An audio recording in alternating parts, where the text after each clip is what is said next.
Hello and welcome everybody. Morning, afternoon, wherever you are. So today I'm painting a red barn. Got a sunset scene. And if you're new here,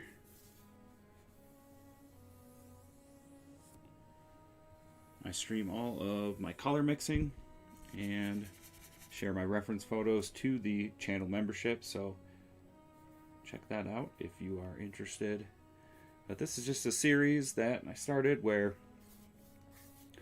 as I kind of get my day started in the mornings here, I'm doing more of these color studies and smaller paintings just to kind of help me work out ideas and my process. And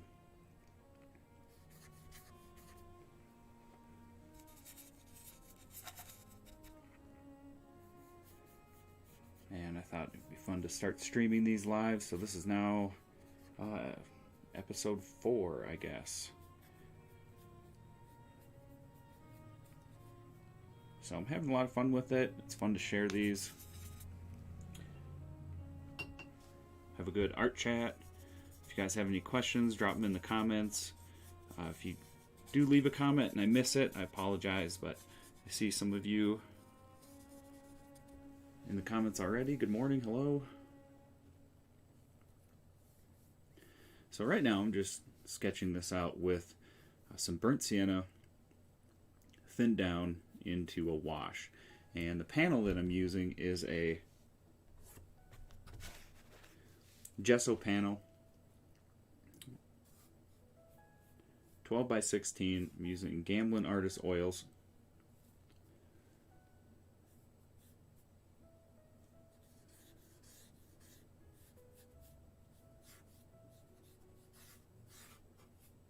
And I've toned the canvas, the panel.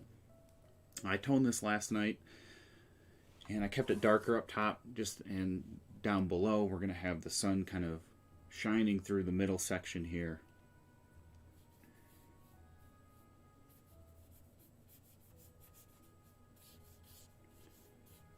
And so right now, I'm just going to use this makeup sponge. This is just one that I washed. I had used previously. And that kind of just helps me continue to work what I'm sketching.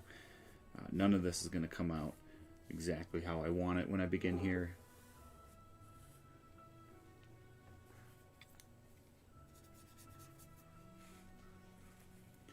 So I just want the composition right now and kind of just figure out where everything's going to go.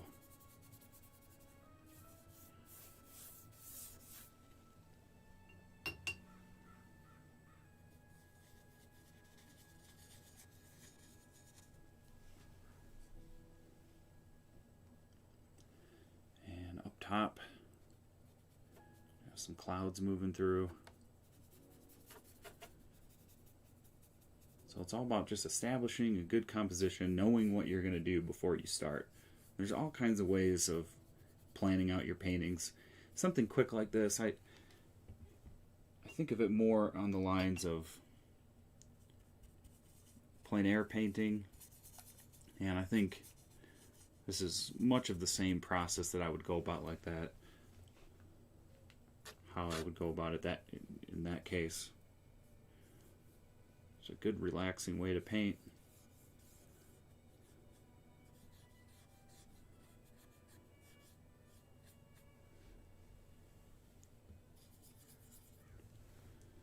But when it comes to buildings, it's definitely something that I haven't done as often. Not that I don't like, I've done a lot of them in the past. But especially for something that's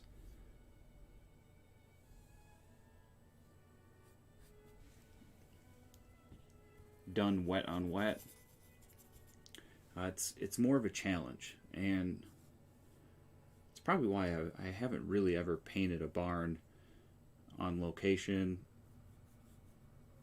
It is, well, it's a more stressful subject than, say, a landscape. There's less room for error so to speak.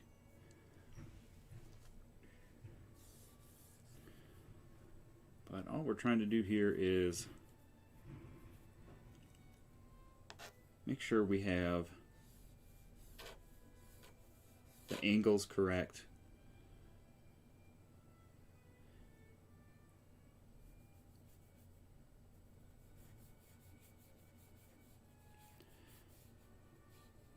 I think it's important. So the reference I'm using is a photo that I took at a barn nearby where we live, and the photo has it cropped a little closer than this. And so I think one thing to remember is it does not have to be the same size as what you're looking at to turn out well, and the composition can change and it can still look just as nice. But having a really good plan is probably the biggest key to painting something like a barn like this. So I'm just going to keep working this. I think I want it to be longer than this.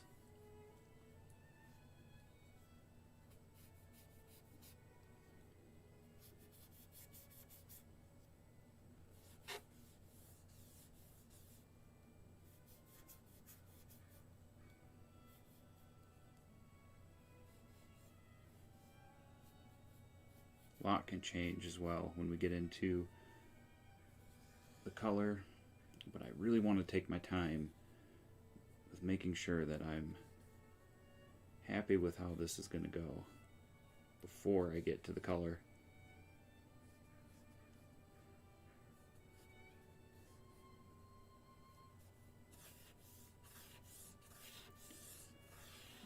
I think of this process a lot like sketching with, say, charcoal.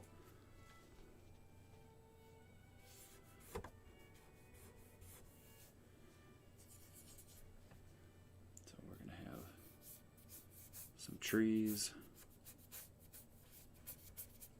And again, not looking to make anything perfect right now or really even solidified. I just want to know where I'm going with every aspect before I get started. Even if some of it gets covered up, especially the trees, will probably kind of lose some of the indication of those. It's just important for me to know, kind of visualize.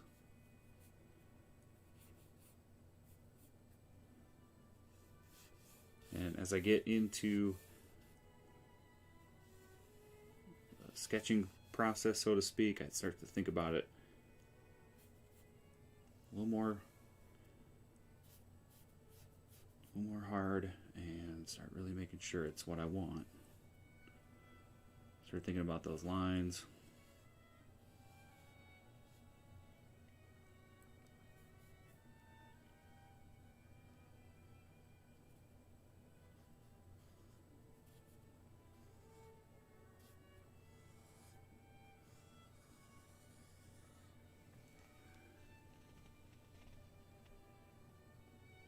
Again, just an idea. Just want to have that idea very firm in my head. And the lines that I think about the most are definitely the top of the roof, vertical lines,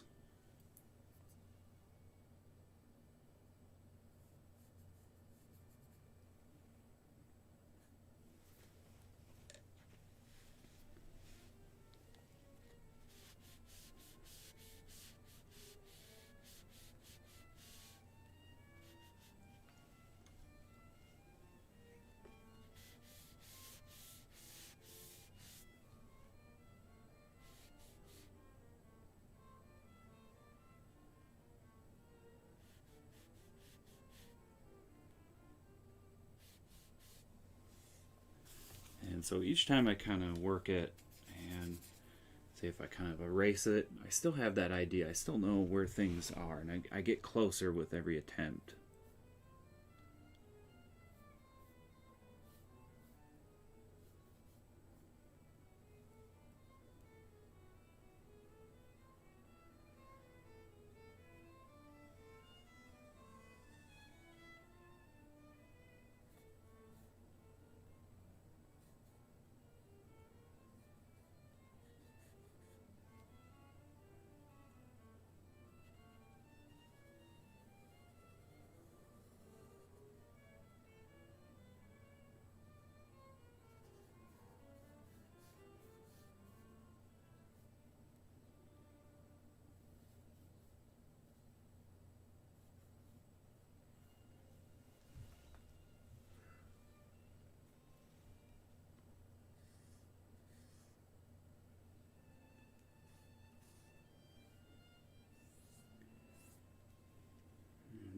here. Little house. Another building. Something back here.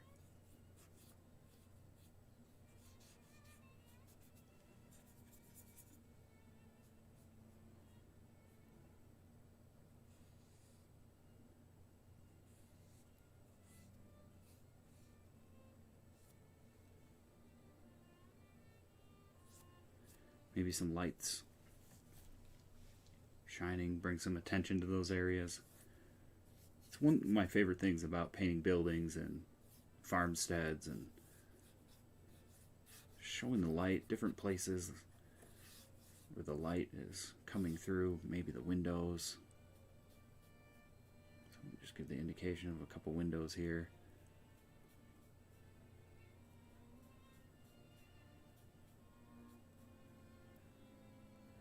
Right here.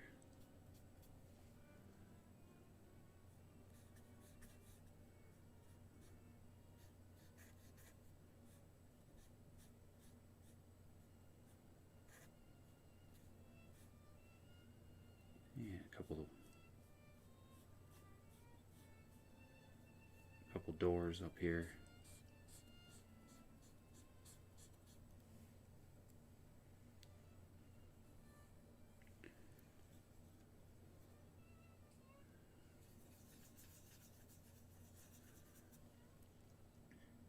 First live, Holly says. Thank you. Thank you for joining me. Happy Monday as well.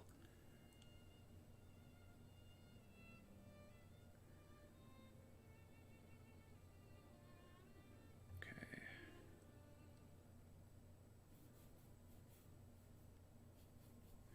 All right. That is about all I'm going to do as far as getting a sketch laid out. Now we're going to pick up some of these colors. So I'm going to start with the sky. And for that, I'm going to use the 1/2 inch angled flat brush. This one is by Dynasty. It's called Fox Squirrel.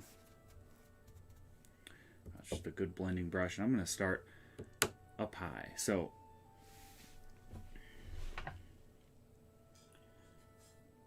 gonna have some blue up in the sky. I'm just gonna pick some off here and get it down below. And again, I did pre-mix all of these colors with the channel members prior to the live stream here.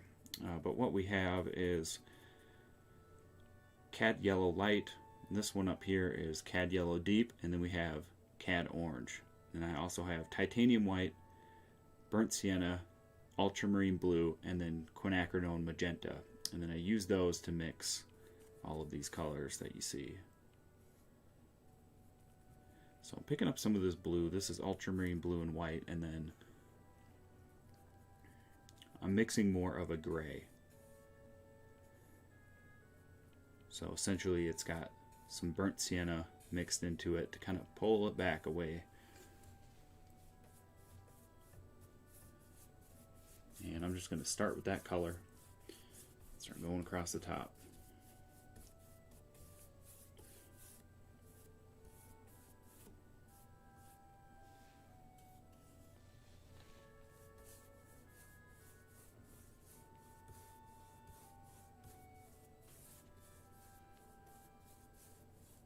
Again, thank you all for joining the live stream today. This is just a way for me to work on some of the kinks in my own process, plan for future larger paintings, and I just love to share it. It's fun to hang out with everyone, some company in the studio here at the easel. We're on the 4th painting now, and I think I'm just going to continue with this, and for sure I'm going to shoot for about 1 a week, and 9 a.m. seems to be about right for me. 9 to 10 a.m. And that's mountain time for me. It's also Monday, so it's garbage day, and we got some loud noises.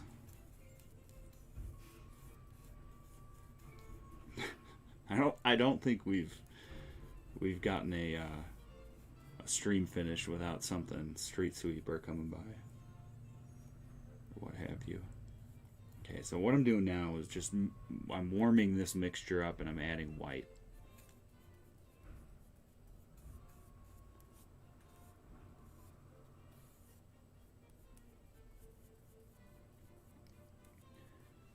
It's not quite green, it's more gray. Yeah, I like it. So I'm going to kind of mix that into this. Light pressure and just kind of letting it flow up into that color.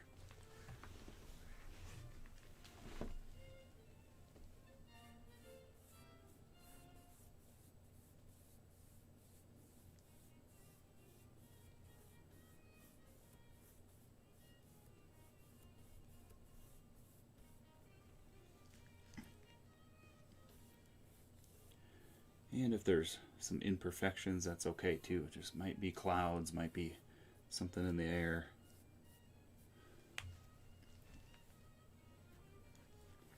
I'm going to dab off my brush and then pick up it's kind of the color I mixed for this part of the sky. So it's just white and blue and more burnt sienna. So it's not quite gray, it's maybe a cool gray, but I think I want to warm that up. So this has got some orange in it. Yeah, I might want that to warm that up even more so.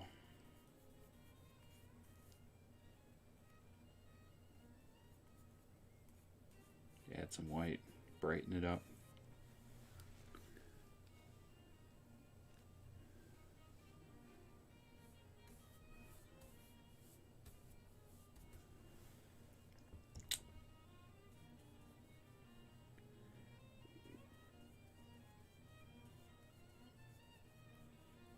Alexander asks, what part of the world are you in? Just outside Bozeman, Montana.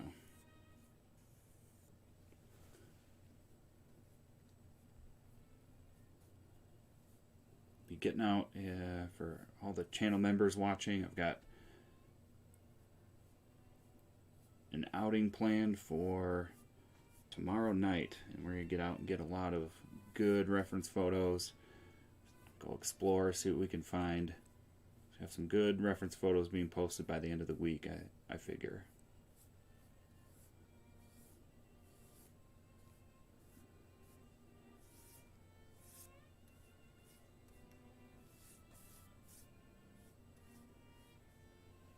Okay, so that color, it's got just a hint of warmth to it, a little brighter.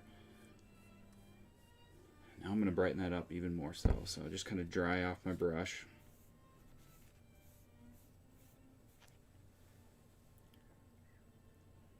And I'm going to pick up this color here,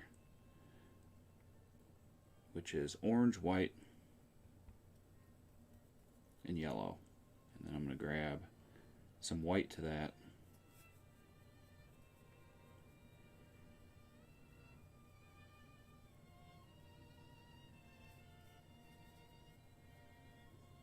And pick up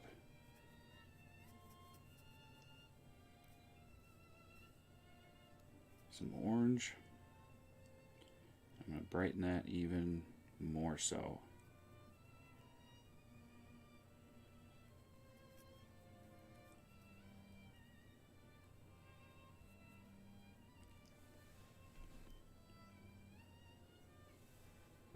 Go even brighter than that. Just get that paint off my brush, pick up the white, and we just go right above that color. Still got some of it in it, but not quite. And I think I might just grab a hint of magenta into that. Try that. Yeah, that's better.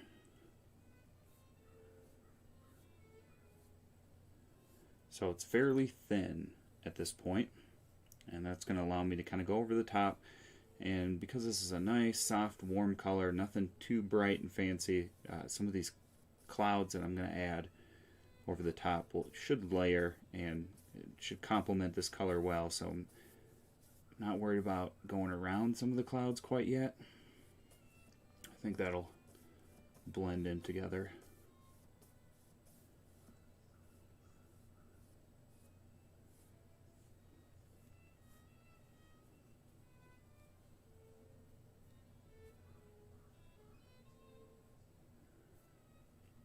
Oh, very cool. Friend in Bozeman. Yeah, well, we're actually moving, so we're moving north. But that would be fun. I would love to do more hangouts and just maybe schedule some meetups in the future, and anybody wants to come out and do some things like that. We're pretty busy right now. Getting married next month, so that's a big thing on the horizon. And then we're moving up probably close to Whitefish. Most likely pretty quick after the wedding.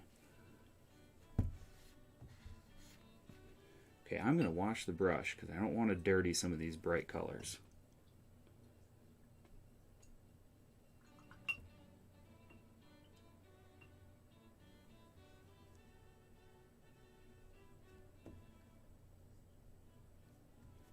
All right. And I am going to pick up some of this yellow.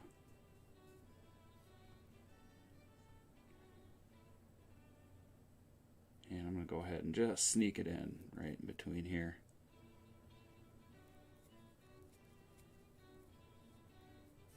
Yeah, thank you all. I appreciate it. It's exciting.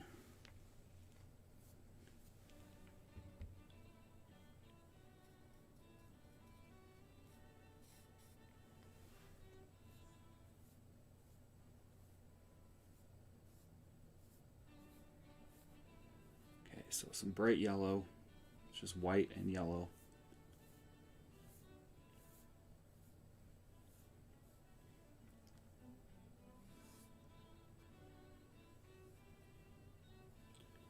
And I'm just gonna go right along the top of the barn. I don't want to get into the barn. Don't want to really lose what I have there as far as the roof goes. So be kind of careful around that.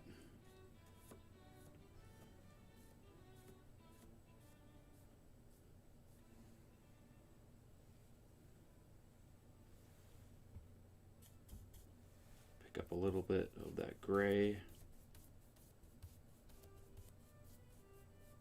and just kind of mix that in.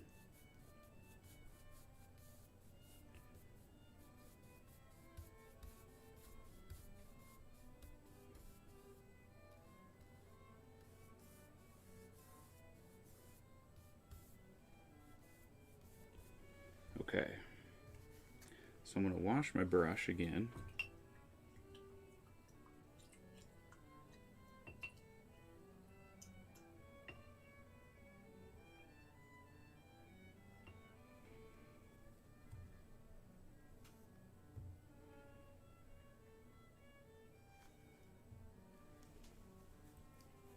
And we're going to pick up some reds now. So I think I'm going to start with some orange, and then this color here is orange and magenta together, which creates that nice red.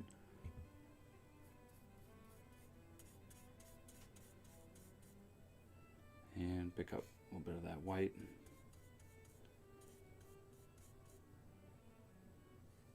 This has got white and orange in it, so just want a nice peach color.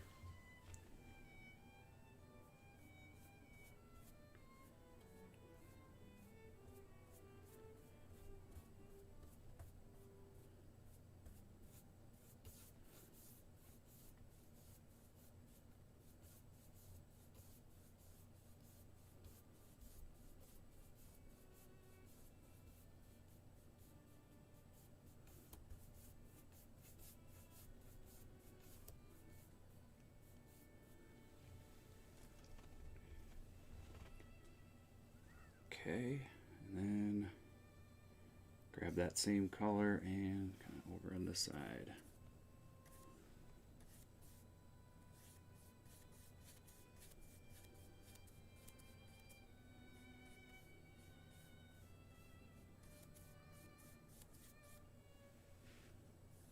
blend that right in to this spot. Okay, perfect. So I'm gonna dab off my brush here and then pick up some of this blue-gray. Cool gray color, burnt sienna, ultramarine blue, touch of white. I'm going to add magenta to that because I want to keep it warm.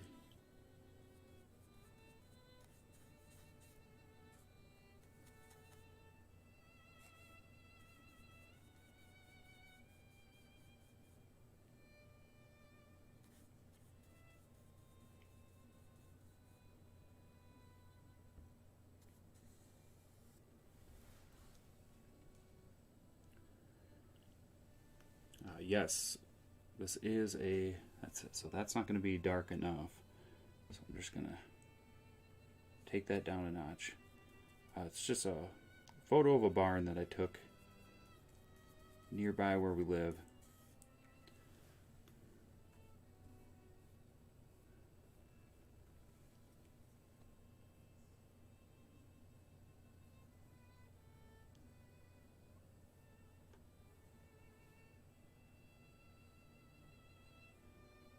So some cool gray and then some magenta to warm this up.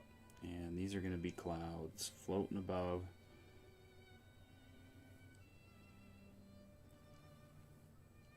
Similar to clouds in the last painting I did.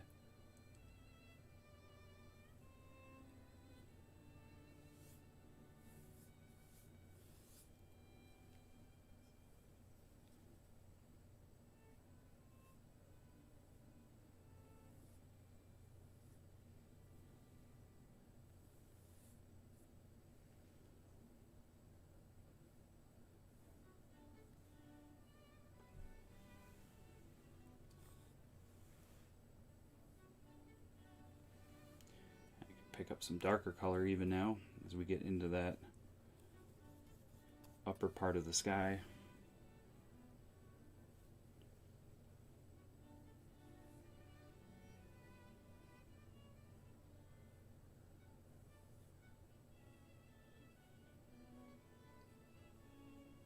And so when I'm using my reference, and the channel members can probably see this as I've shared this photo with them. You know, a lot of it, although it's reference, it's just that. It's just a point of reference. A lot of this just kind of ends up being made up as I go. And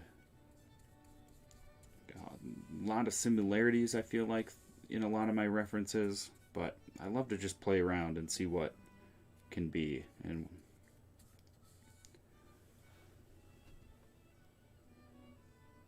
nothing has to be perfect when it comes to a reference photo. I think over time, it's just, I've learned to just let go and try to draw from the colors that you see and see where it takes you. Then that seems to be the times when you kind of learn the most.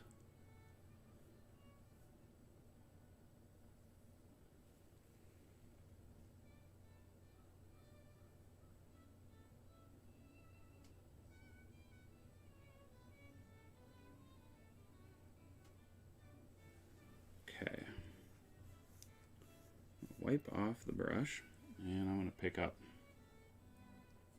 some of this peach color again, and then this is magenta and white. It's going to be brighter, some orange.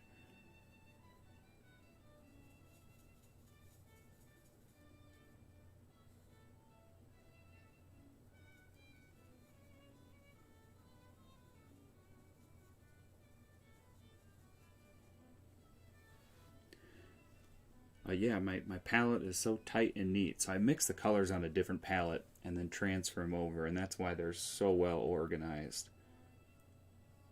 And I do, especially for the larger paintings, I do work with a larger palette.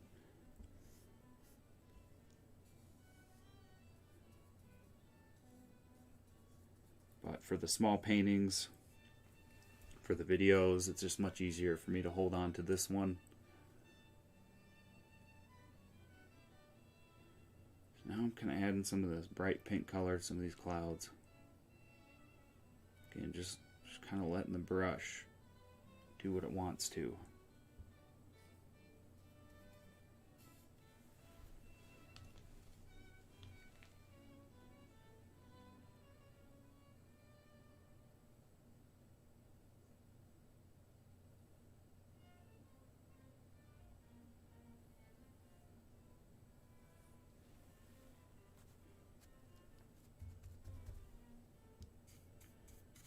Grab some of this magenta, kind of use that to tie in the upper part of the highlight here.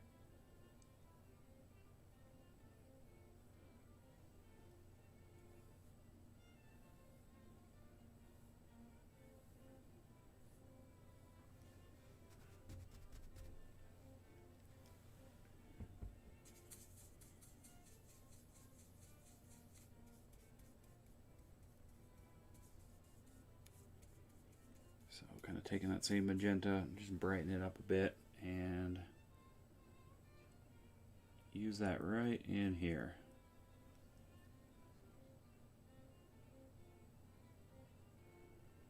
And I think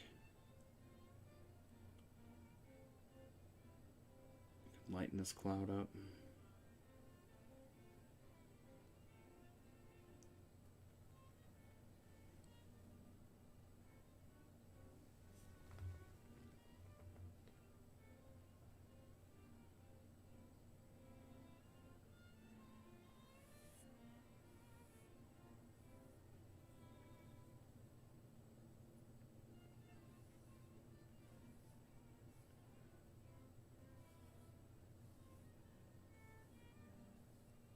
Okay.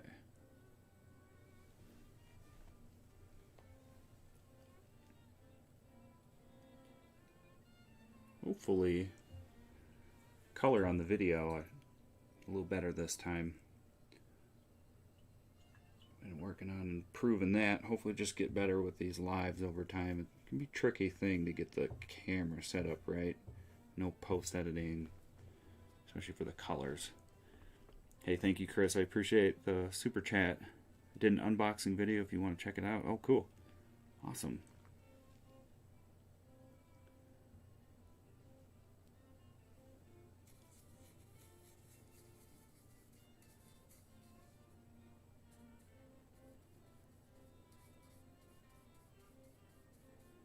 So I'm just getting a brighter color.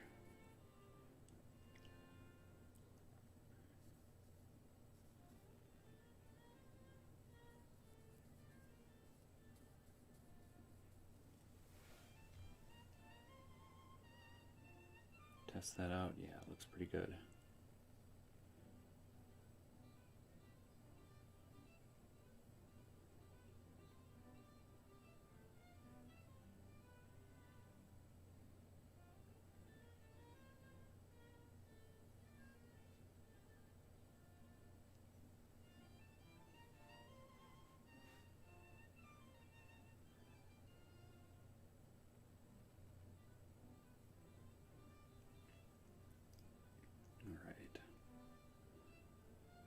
So before I go further in the color, I'm going to switch to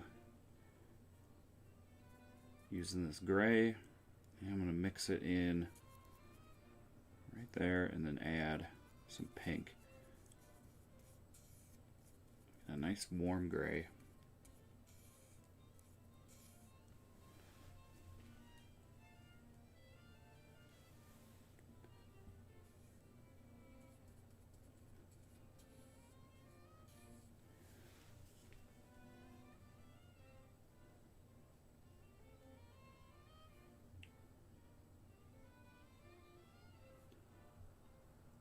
Yeah, Mr. Kempter was, I believe, the winner of my print giveaway for my email subscribers this week.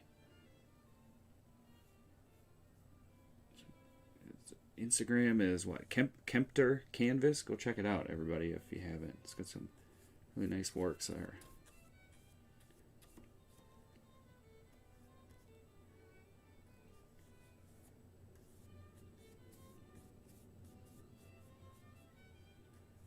Got some low-lying clouds in the sky here. That's going to be just a nice contrast against the colors.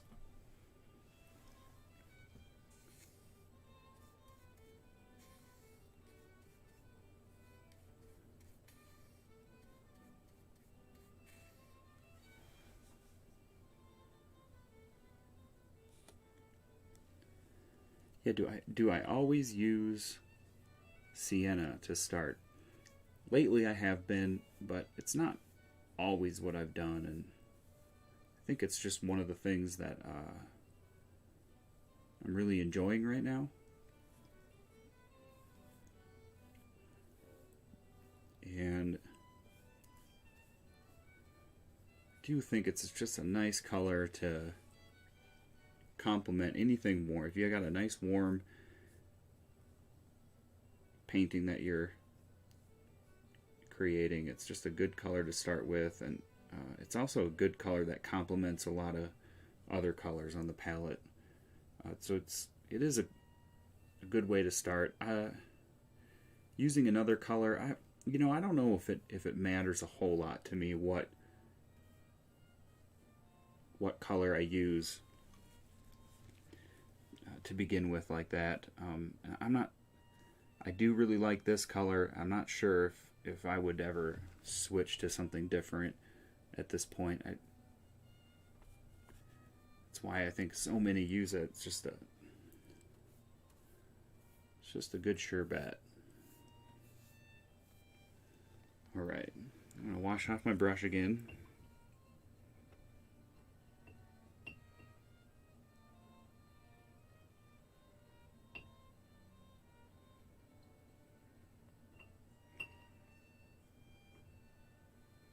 Okay. And I'm going to get into a couple brighter colors here. So my sun obviously is going to be about right there. But some of the brighter colors here, I think some brighter yellows.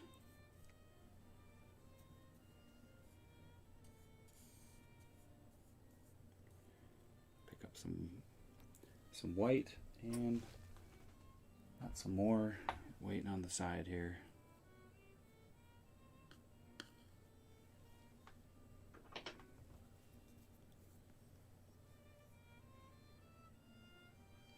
Add some white to this. Just brighten it up.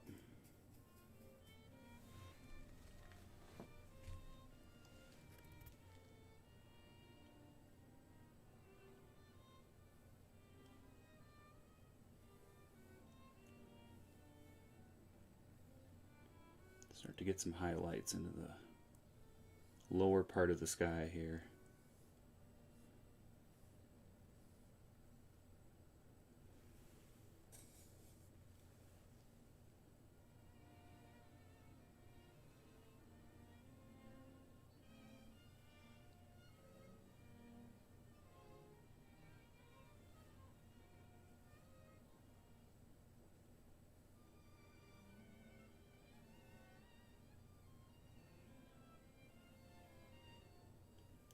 Just blends in nicely with that pink.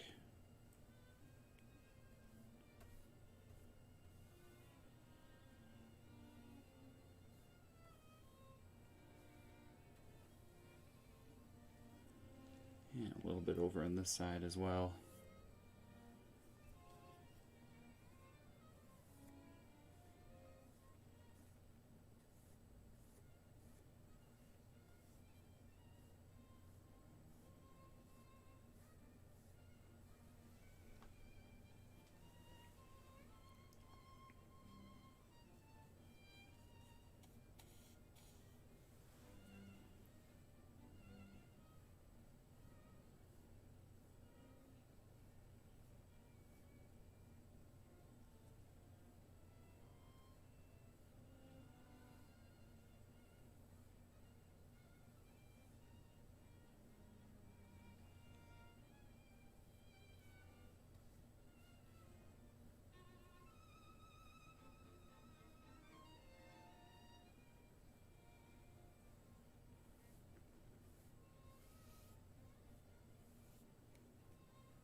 don't think I'm going to brighten it up much further than that for right now.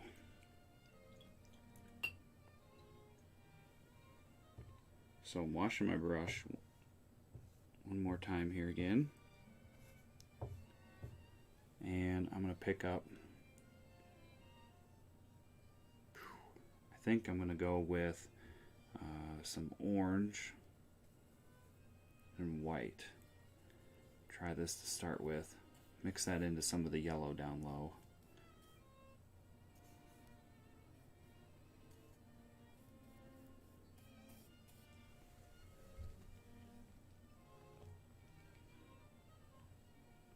So I want there to be some cloud detail through here. That's pretty orange, huh? That'll work. I think it'll work.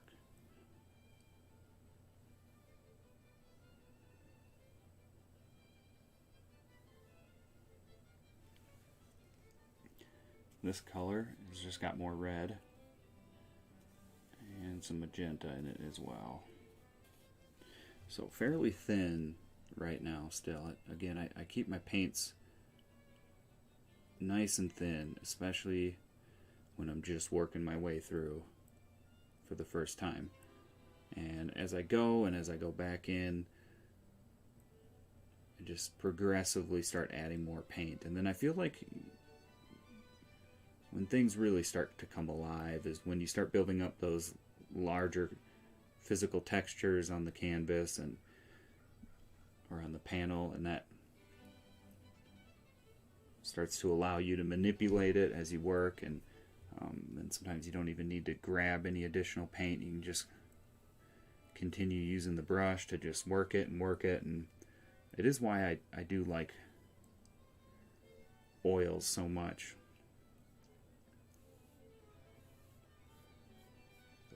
Last live stream, I think I finished the live stream about noon my time, and I worked it until about 8 p.m.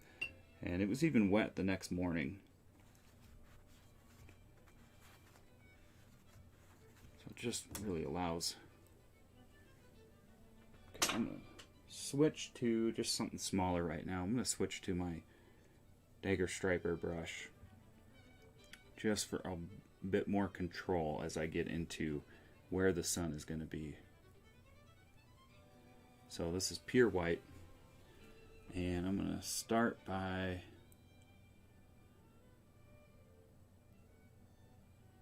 just getting a little bit on there.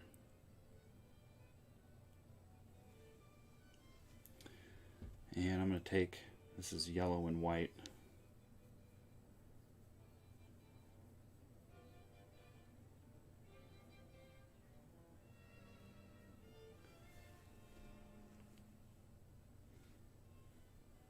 see here. So we want some brightness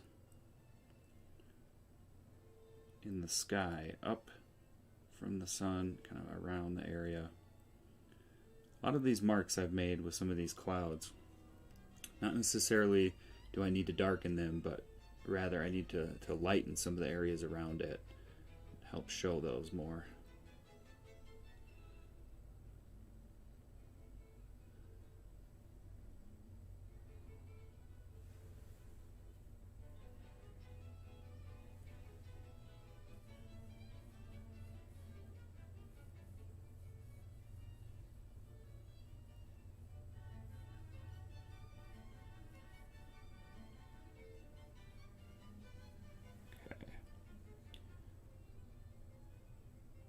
More yellow.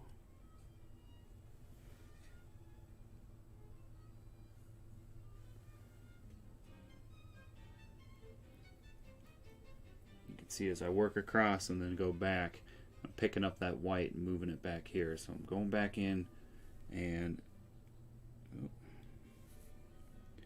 grabbing more yellow and then trying to work it back towards the sun.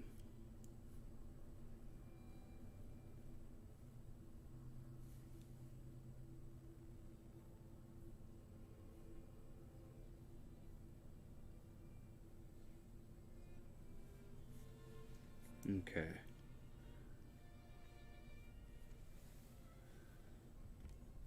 I'm going to continue, I think, with some of that yellow still. Still just wanting to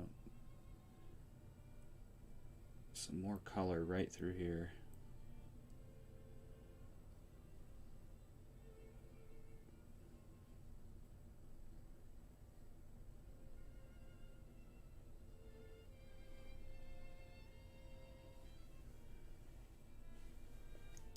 And I'm going to grab, this is magenta and white. I'll mix it into that yellow, and then I'm going to brighten that up with some more white.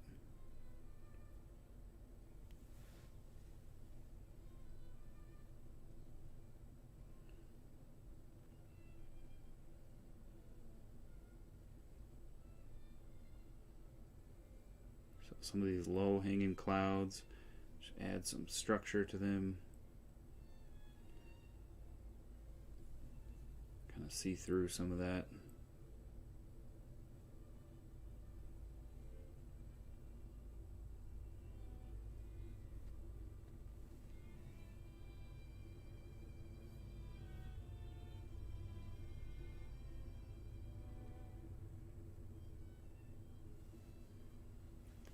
And same thing over here. I think I can get away with a little bit of that right through here. There's some nice interesting details in the sky. Goes a long ways sometimes.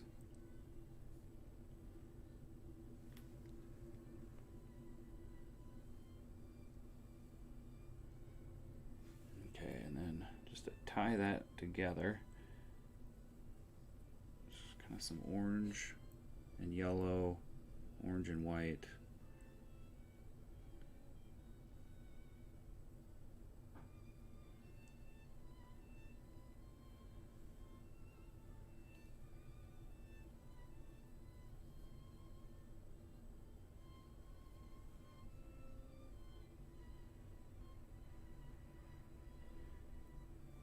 So right through here, as I kind of mix that orange into that gray, you know, it starts to look a little dirty.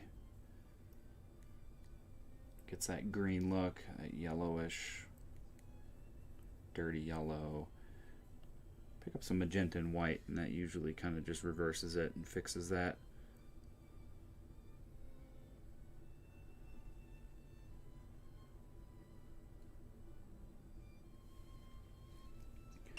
And wash my brush.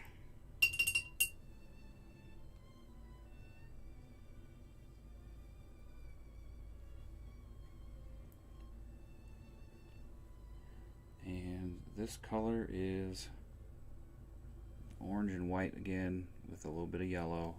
And I'm just going to just want a few more brighter details right through here.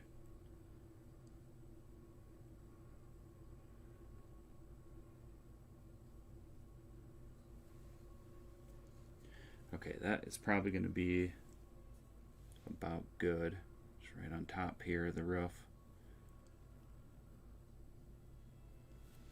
Okay, then I'm going to wash my brush.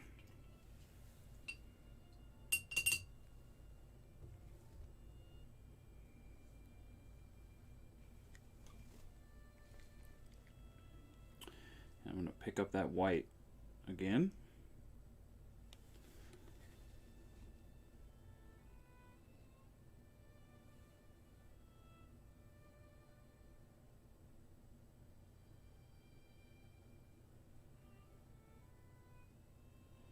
Very light pressure, just softly blending that in, just kind of feathering that into some of the colors around.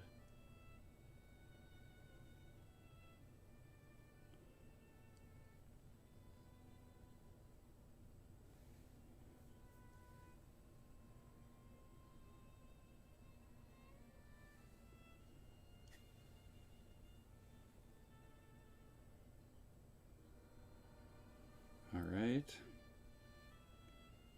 almost there.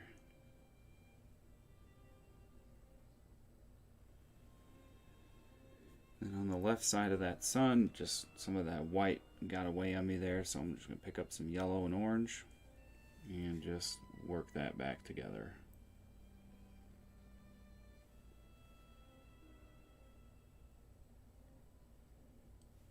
All right.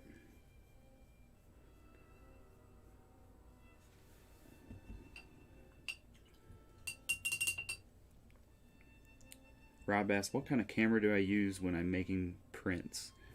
So I use the Canon R, and I use that with a 85mm macro lens, and it's a fairly expensive setup, and it does take really high quality. It allows me to print very large, and I still use kind of the same method that I used to use in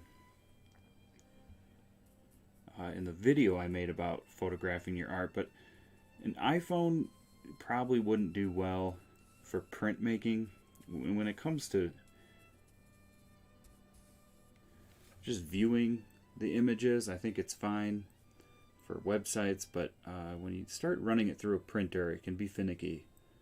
Definitely the better quality, the better the prints. So it just all depends on what your intentions are with it. So I'm picking up this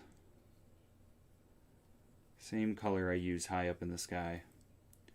Add just a little bit of warmth to that. And when it comes to something like a roof or any part of a building, I want it to be solid blocks of color first. Just get the colors established and get it covered. So that's what I'm going to do for anything.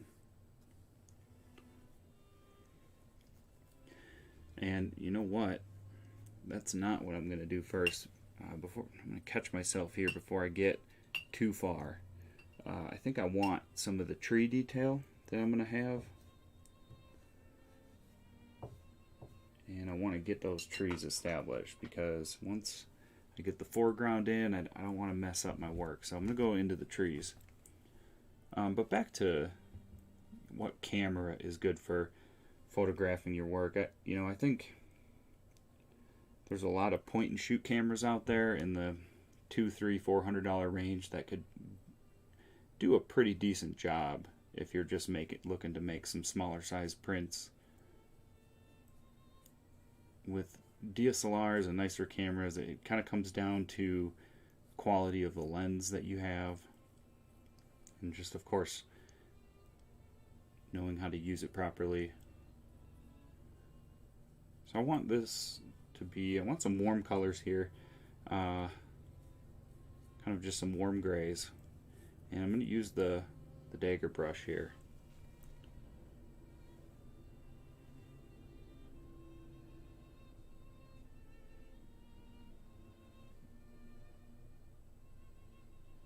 And as I add these trees, the first thing that I'm going to do is get the trunks in.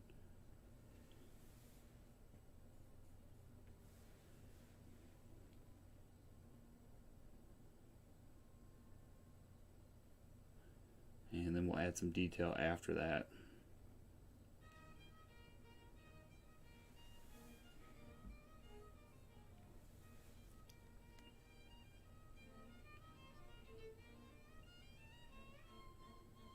See, this is why I don't want to get into the buildings just yet. I'm going to be patient here, because when I try to do this afterwards, that's where I might run into some problems.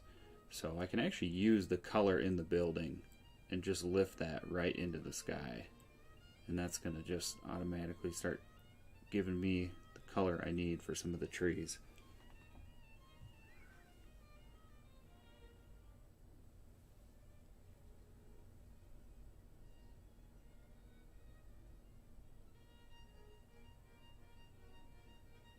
And just light pressure and just lifting up and away with this brush. And so many versatile applications for this particular brush.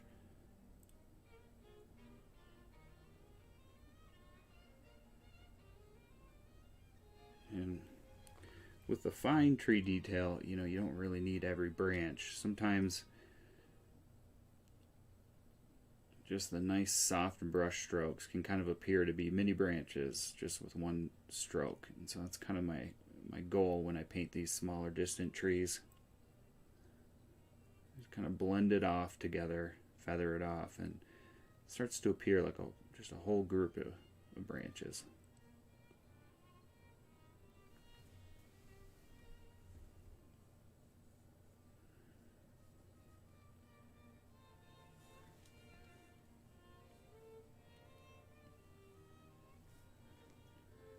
have made, I no longer work with acrylics. I haven't been using those for quite some time now. But I have made a lot of videos on acrylics in the past, so definitely browse through some of the older videos that I've posted. I think I've got a lot of good information about how I use those. I will not be doing a live tomorrow. It's actually going to be tax day for me tomorrow.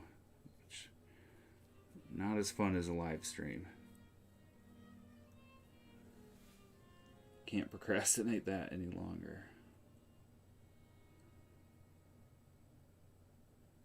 And then, like I said, then we're going out and we're going to do some exploration and see what we can find. Get some good reference photos. So I'll be posting a lot more reference photos for the members later this week.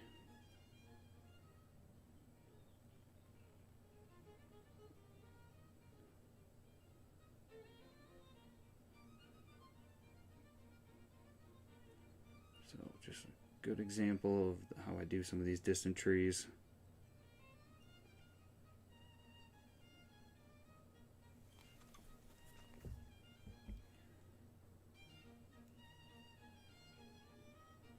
And kind of go the other way with it now. Kind of just swipe downward. Let's get some darker colors on there. More definition.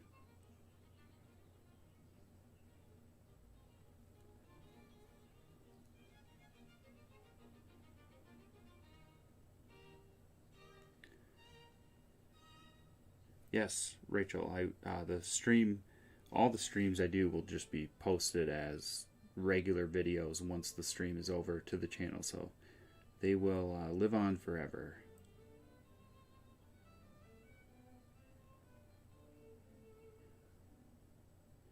I'm going to shoot for doing at least one of these a week. And then depending on my schedule, maybe a couple times a week. But I've really been enjoying the process of these, and again, it just really is a good help for me to work on some of the things that I think about when I'm working on my larger pieces. And whenever you finish a painting from start to finish, it always just seems to be more beneficial than a full day on a painting that might take weeks at a time. It just, when you finish something, it seems like you can kind of take away lessons from that just more quickly. So it's just why, practicing, studies, sketching, all those exercises are just really good for developing your skill set and just working on different things.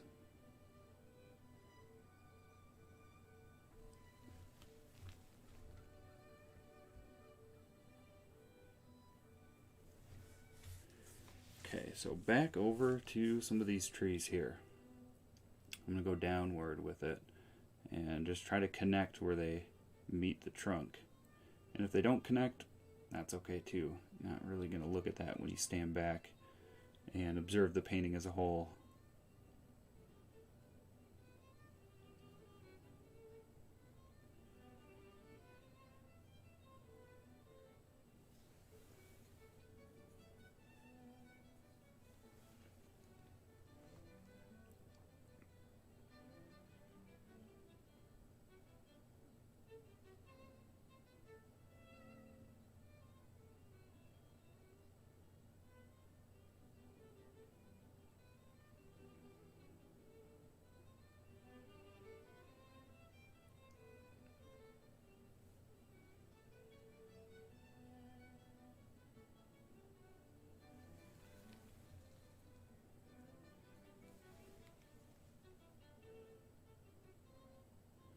It's just good to get some of these trees in there. Again, it just gets finicky when I start finishing some of the other things in the foreground, and just like you can see, the trees go right over the top of some of these areas, and it's just easier to work that way. It saves me time by not having to be as careful. Once I do the work on the buildings, I really don't want to have to redo anything. It's much easier to redo something like a tree or a sky than it is obviously something like a barn.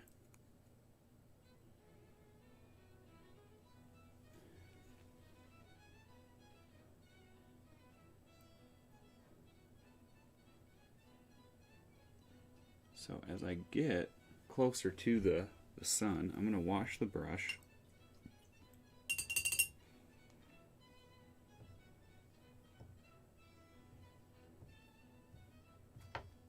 Yes, Terry, I am using Liquid Impasto with the paints here, and I've added about 15 to 20% of the medium into the paint, and then I thin that down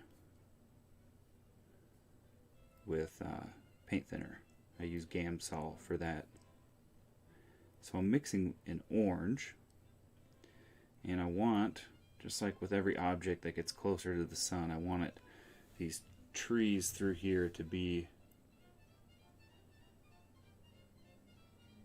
more of an orange color, and that's going to just give more brightness to the sun.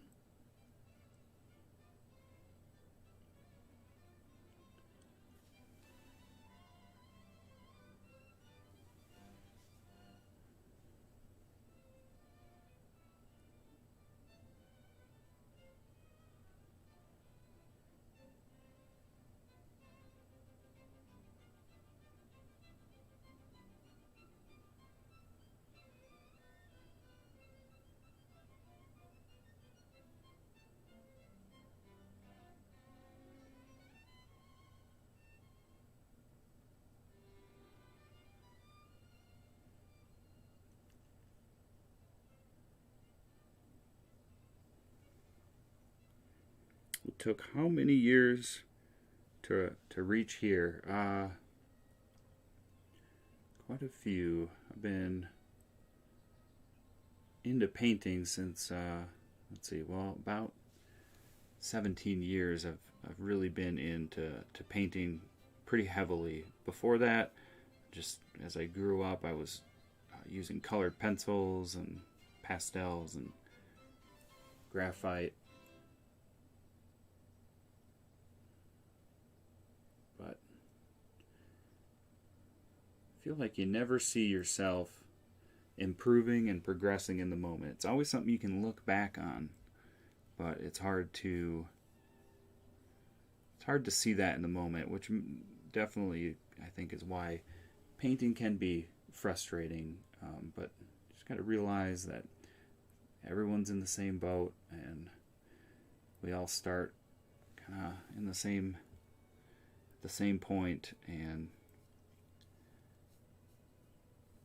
it just takes a lot of trial and error, and over time understanding your paints, and you start to develop a relationship with the paints that you use and the brushes you use, and that just starts to build.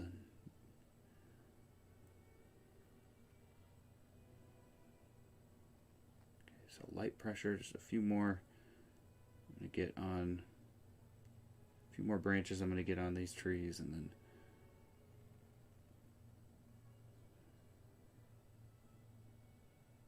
I think I'll just call it there for the trees for now. At least having a lot of these trees half done or mostly done, that at least kind of just takes the work away later in the process and keeps me from kind of ruining whatever I'm going to do here with the barn. So let's go right into back to this color of the roof here. I'm just going to mix a lot of these colors together.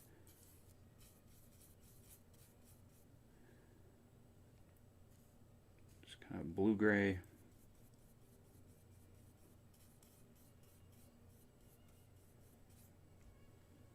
A little magenta. Warm it up.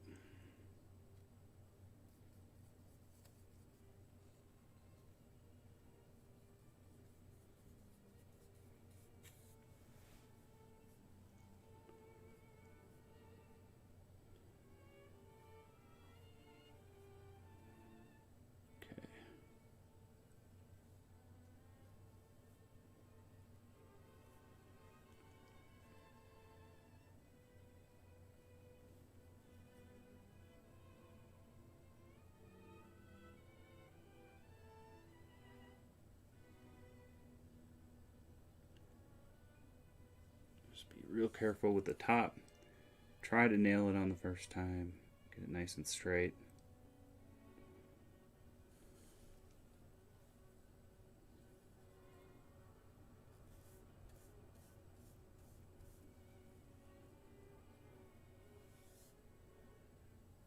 And just fill it in.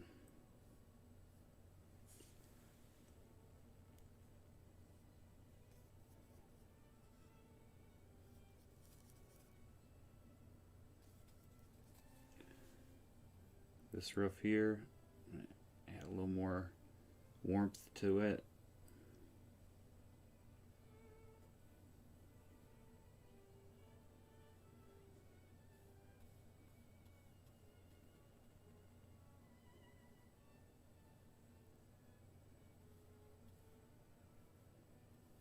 And then I'm going to dab my brush off. I'm going to pick up some red and orange. Kind of mix those together.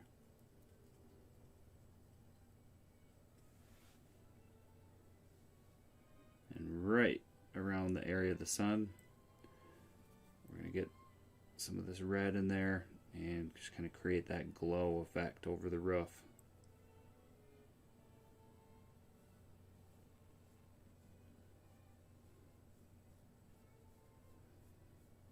And just kind of blend some of those colors together.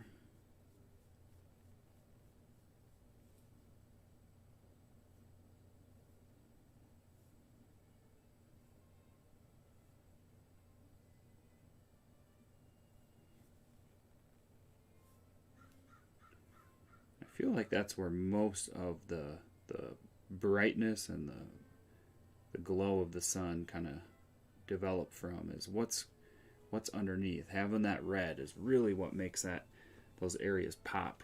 I'm just going to leave it right now because I want to get more refined with how I'm doing that. So right now I'm going to pick up some of this red, and I've got magenta and black here.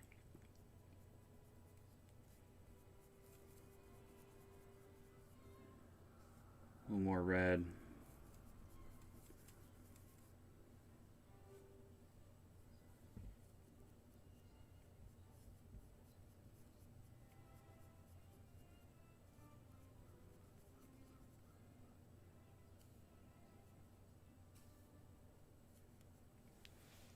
See how that goes on. Yeah, so I'm going to start darker than what I want it to be.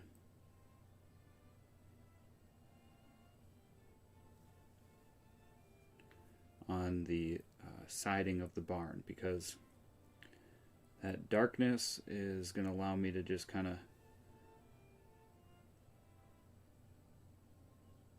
mix in some brighter colors over the top and into it, and kind of leave some of this dark color for some of the shadowing.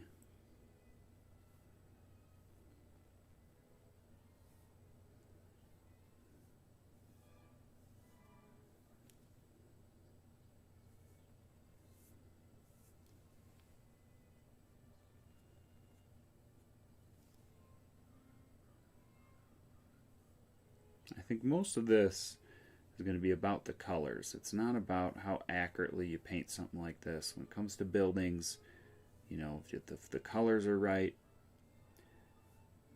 things can start to lean over time. Maybe they just a little crooked. You know, there's a lot of imperfections that can exist without making it look off.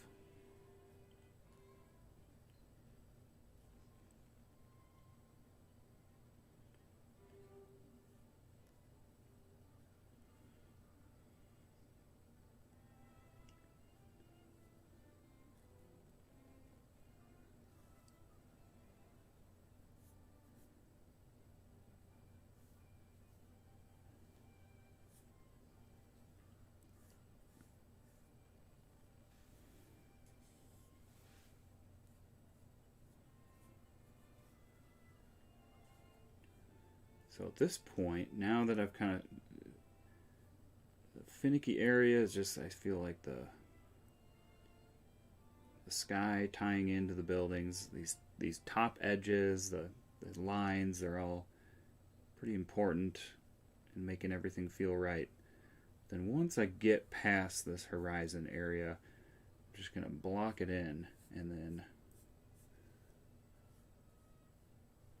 pick up from there. So let's just go fill that in. Over here I'm going to take my magenta and black,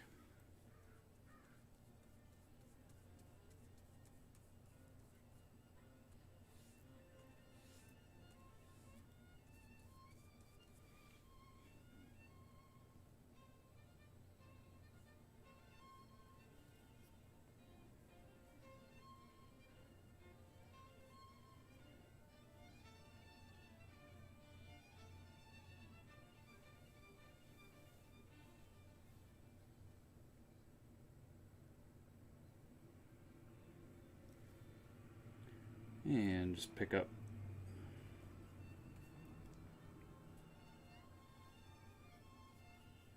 some of the gray here. I have to wash the brush.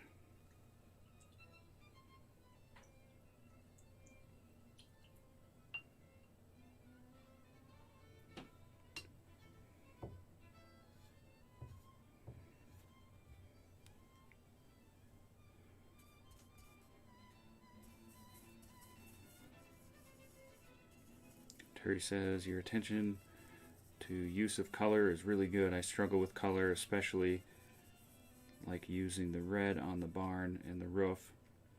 Yeah, I think that's one of the things that really comes with time, and I felt the same way that you did for many years. And then the moment in which I just kind of realized I was getting better with color just came out of the blue. I didn't, it's just, again, it's something that's so hard to recognize in the moment. Seems like so often things just aren't moving and you feel very stagnant in your process. But those things just develop with time, and I think without you even knowing it. At least for me, that's what it's felt like. Thank you. Appreciate that.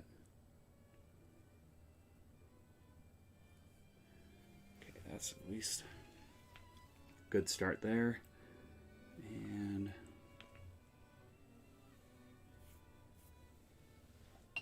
wash my brush off.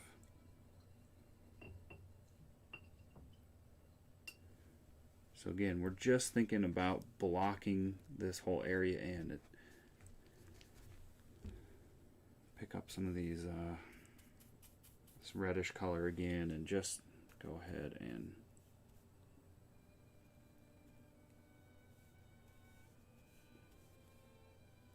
get this part of the barn covered.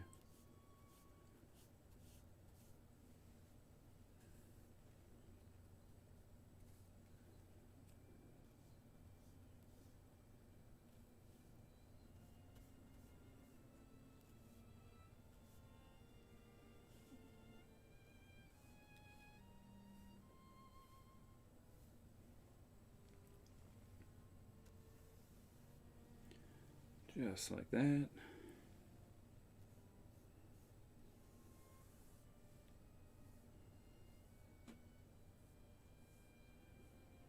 Okay. Wash my brush.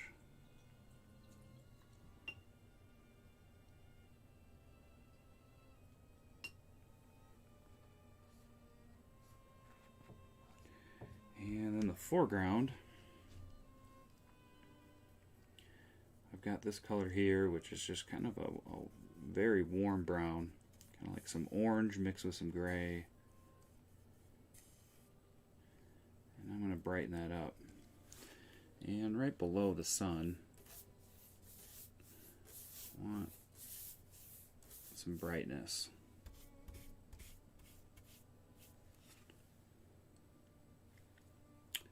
And then as we move towards the sides, and I'm just going to go ahead and start all the way down here. Now we're just going to focus on getting coverage. I want it to start to darken up as we get away from this area. Really pull the viewer in to just right in here.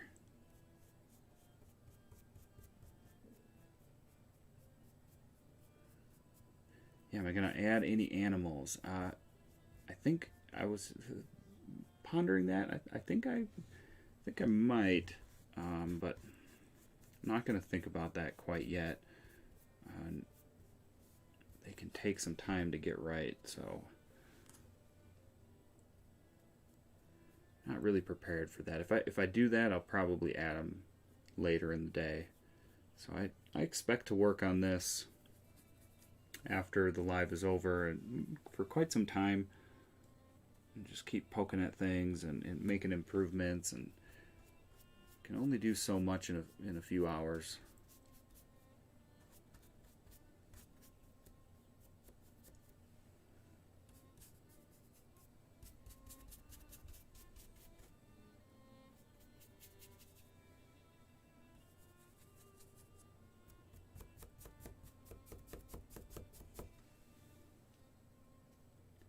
Grab some burnt sienna,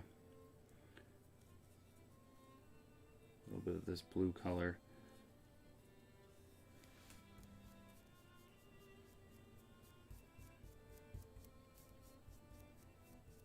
So again, at this point, just getting coverage now.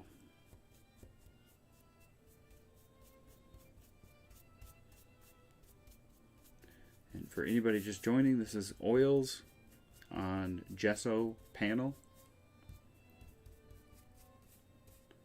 I've pre-mixed all my colors with the channel memberships, and I also share all of my reference photos with the channel members.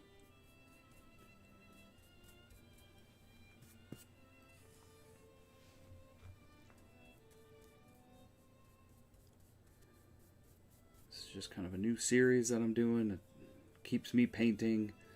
Live stream is just really nice for me, not have to edit as much video and focus more on my work. And just these smaller paintings are just a good way for me to practice on things and figure out certain ideas that I'm thinking about, work on developing some of my techniques, and I just thought it's a fun way to share some things with you as well. And I enjoy the company, so thank you again for everybody who's here.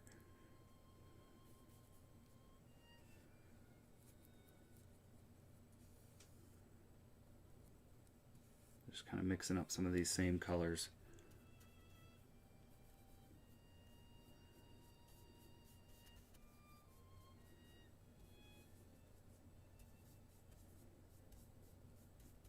So just blocking in essentially right now and keeping it thin, and then once this is all blocked in, I go back in and start working on some of the details.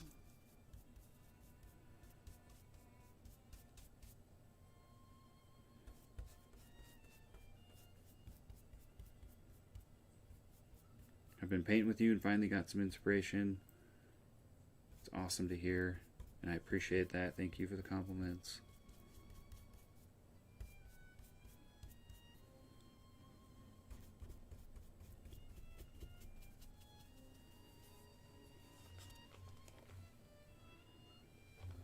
Okay, a little more orange.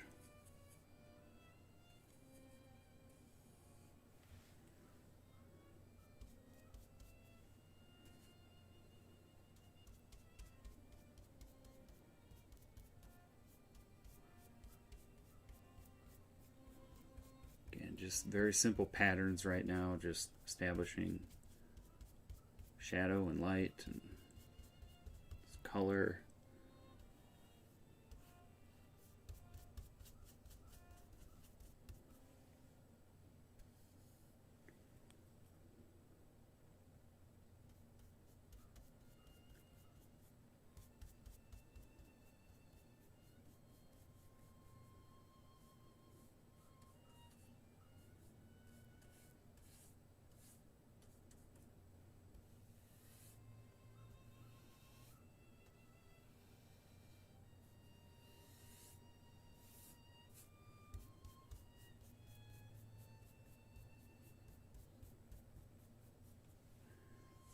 Alright, wipe my brush off.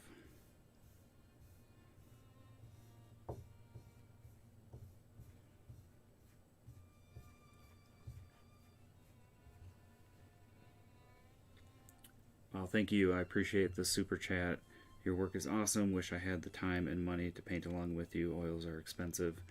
I appreciate it. Thank you so much. Yeah, oils are pricey. I think that's what attracted me to the Gamblin Artist oils. They were a little cheaper when I was starting out. I have not personally got into the really expensive paints, so I definitely feel you on that one. I think if I was doing this with acrylics, I would go about it in the same way. I feel like a lot of the things I've done has transferred over in a lot of the same ways. The only difference being oils stay wet, acrylics dry quick, and you're layering wet on dry. So things like blending take a little extra time to blend out. But as far as, if I was working with acrylics, I'd just kind of be doing this in the same way. And then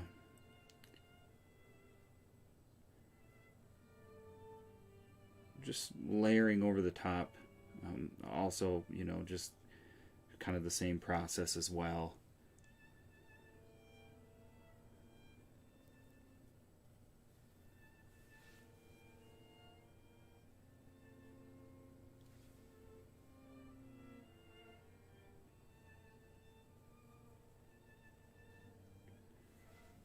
But with the block in either way, I keep it nice and thin, and then the details start to get progressively thicker. I think that's about the same for both mediums.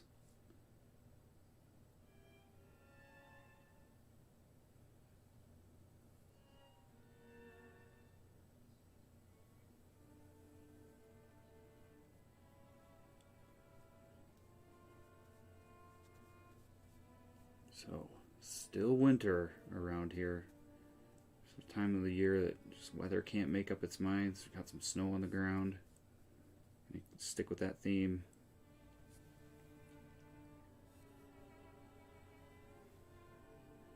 So this is just a very off-white, cool colored gray.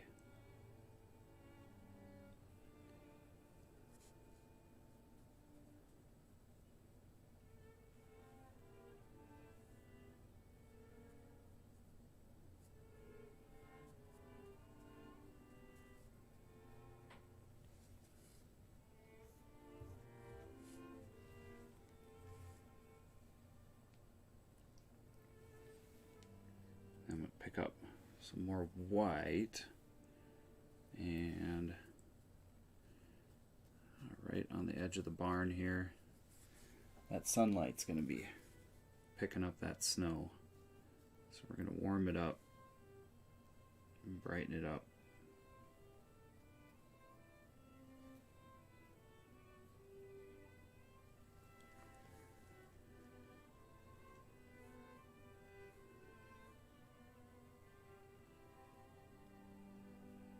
Okay.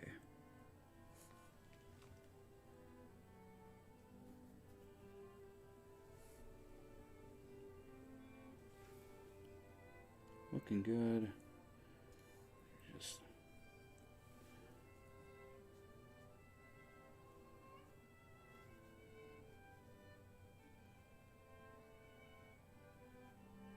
start to straighten up some things.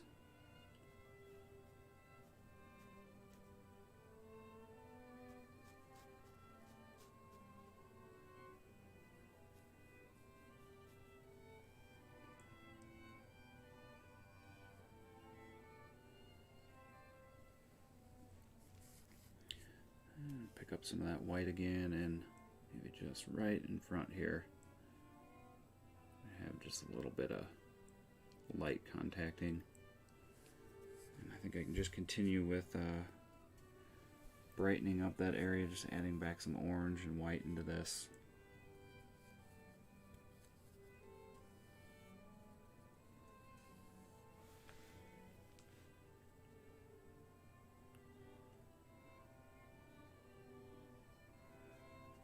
Again, still feeling like I'm blocking in, and I'm wanting the colors to be appropriate. And kind of lift up, kind of looks like grass even. So I want the colors to be right. I want textures to be close. So I'm just feeling like I want more brightness right through here.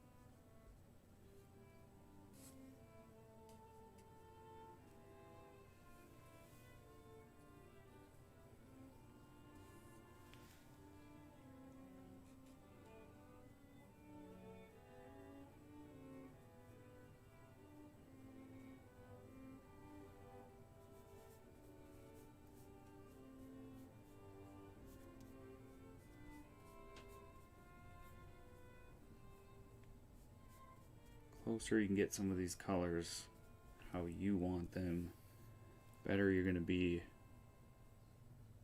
as you continue on with the process.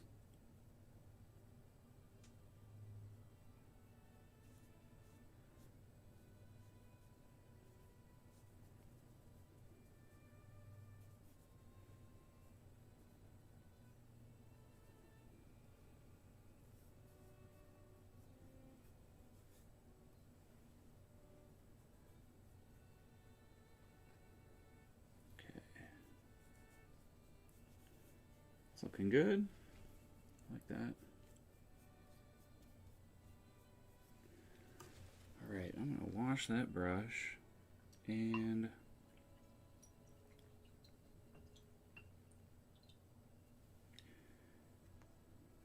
back off to the left. Before I get back into the barns, I think what I'd like is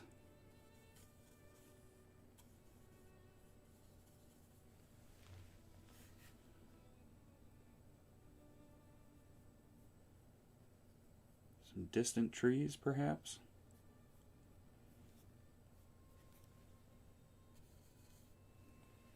So this is just kind of that brownish color. Probably didn't need to wash my brush there. Picked up kind of the same thing.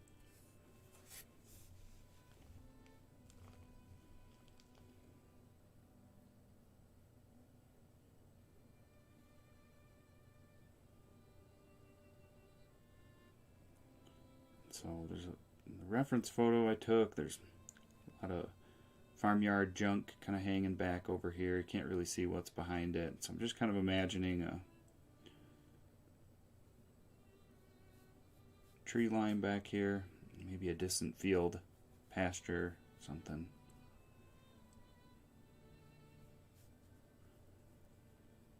I kind of lose some of the detail that I did with these trees, but that's okay.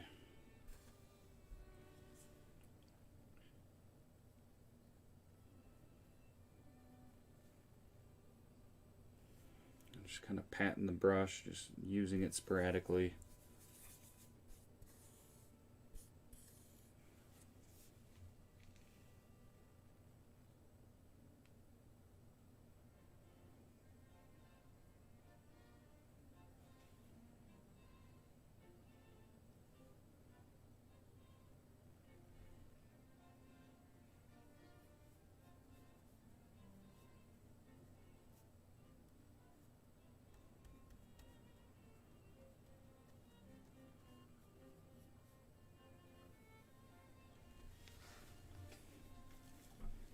Okay. Looks good. So that's a good start. So I can kind of consider this to be fully, blocked in. And I'm going to switch to my Dagger brush.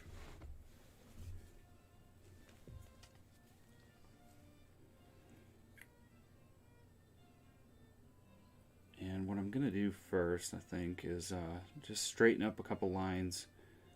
Try to just kind of just picking up the color that I think is in the roof.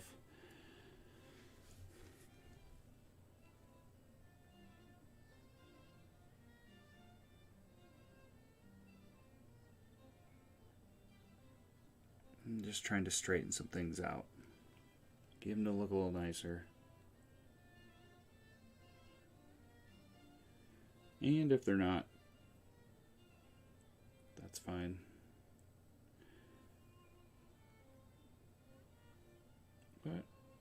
clean it up anyways.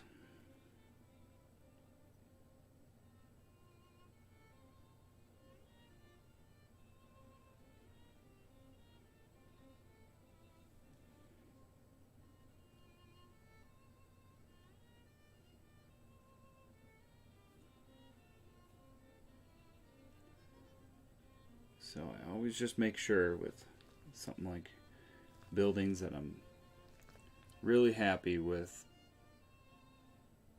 all of the edges, the angles of them, before I get any further into specifics, into the details. I don't want to adjust it. Once I add details, that's a lot of the work, and don't want to make a lot of adjustments after that.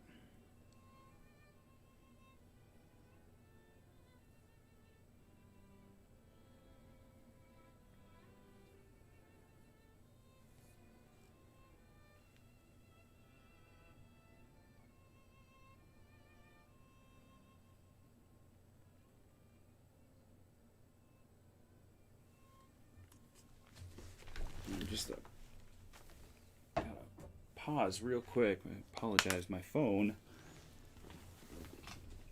is about to run out of batteries, and I use it to watch the live chat. So I apologize real quick. Let me just try and plug in my phone here. Sorry, guys.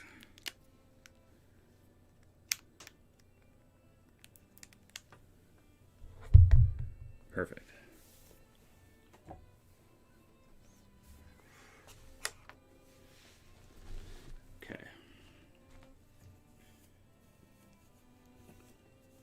It's looking good.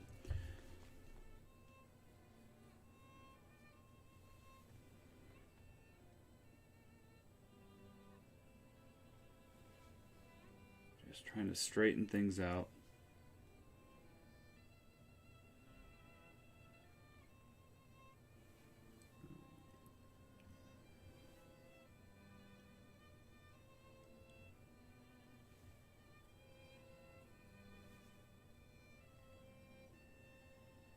And some of these lines can be fixed later in time as well.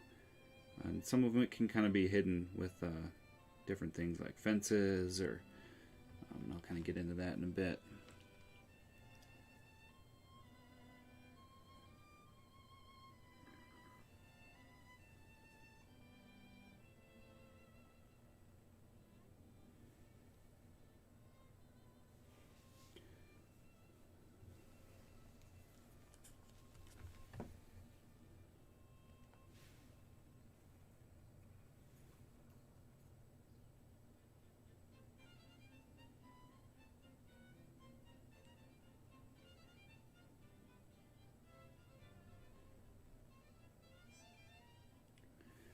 Good enough, I think,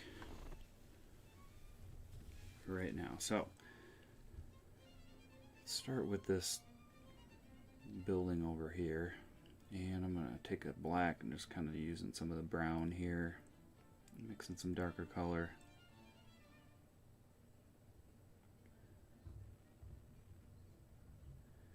And a little bit thicker paint here as well.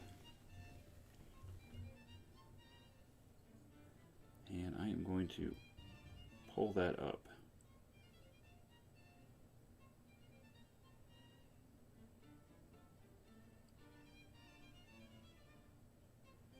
And this is where I think you will see some benefits with oils, because that paint is just going to flow into itself and create some nice textures automatically.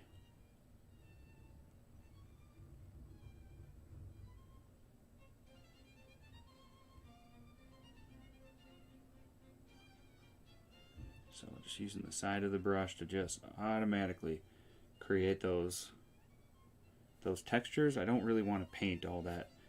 You know, we're not that close to these buildings, so I don't really want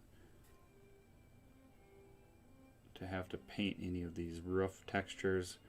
I just want to have some texture that exists. So I'd say that's a piece of advice, is just don't try and paint all the shingles. Try and get some textures that represent them instead, and Find ways that you can use the brush to your advantage. Sometimes, then with like acrylics, painting over dry paint, the texture of a canvas can be good. Just automatically kind of just creates some of those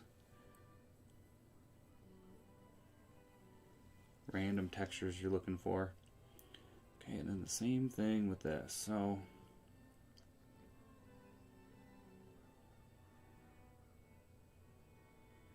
just pulling up, trying to follow the same angle as my roof on the sides and just pulling up.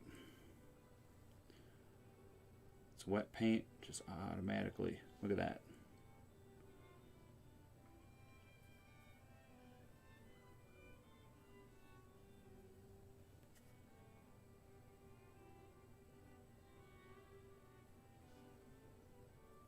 Just continue scraping the paint onto the brush and just pulling up.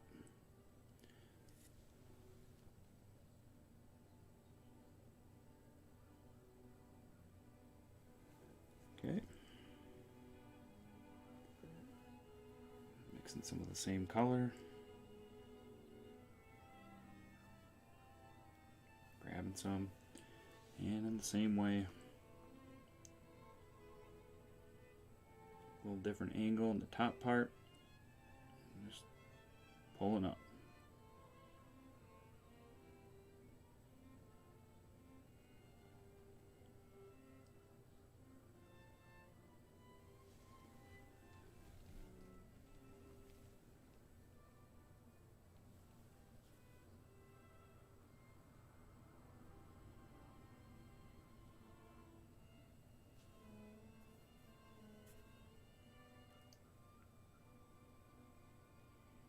Light pressure, just letting the paint flow off.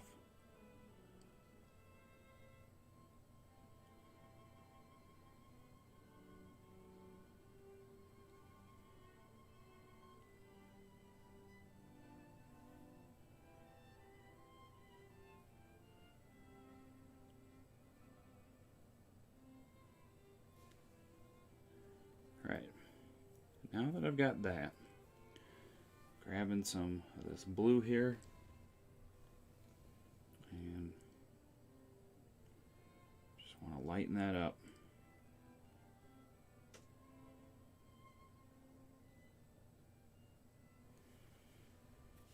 And a little lighter than that. Just adding more white to it.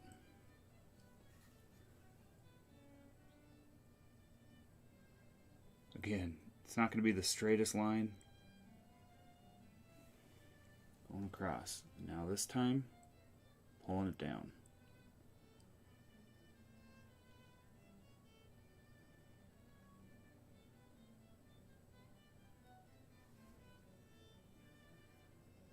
And same way up here. Even just mixing some of that back up into the top.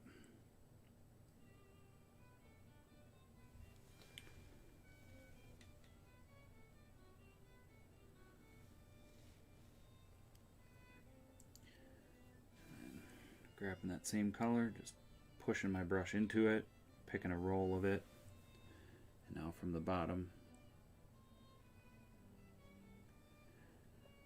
pick a roll of it again,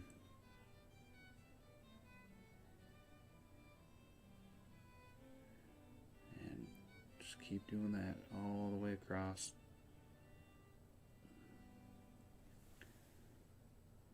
Pushing my brush into the color, and then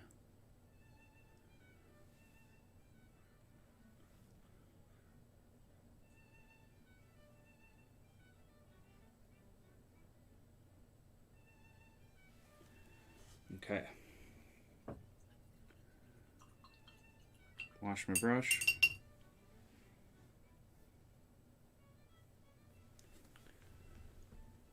Grab some of this darker color, just a black I mixed with burnt sienna, ultramarine blue.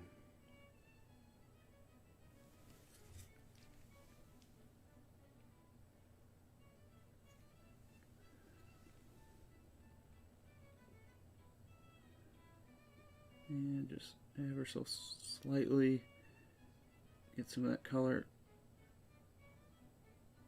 right below and pull it down.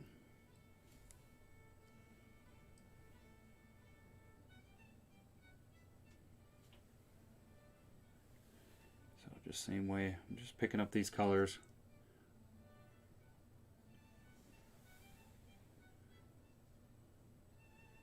My palette would be 8 by 10.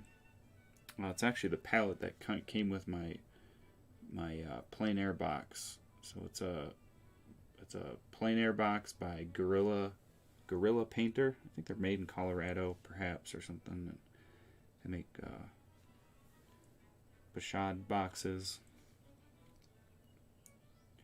and the palette is just a nice lightweight piece of wood. And I actually use this now for a lot of things like this. Great for the videos, easy for me to hold. So I'm just pulling down with this. Not sure the actual direction of the wood on this barn, but I'm just going to go up and down with it.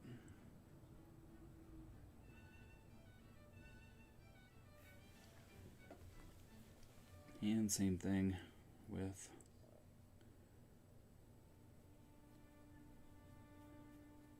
the other side over here.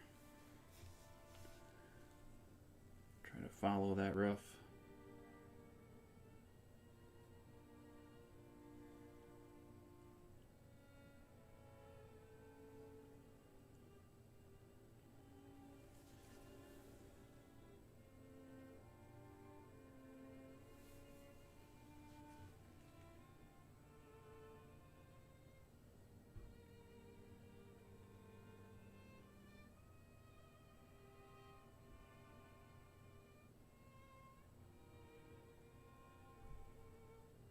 I'm just pulling it down.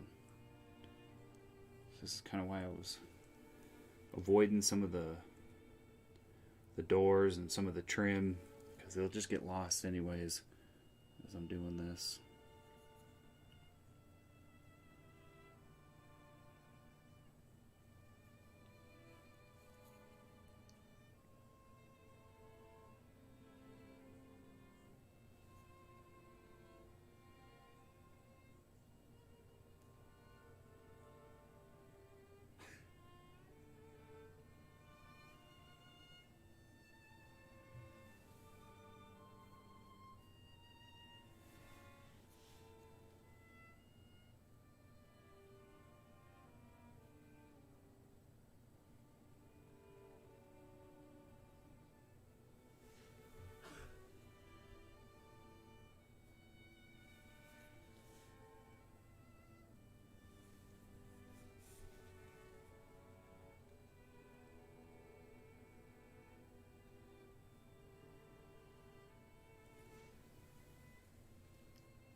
Nice and dark up top underneath the overhang.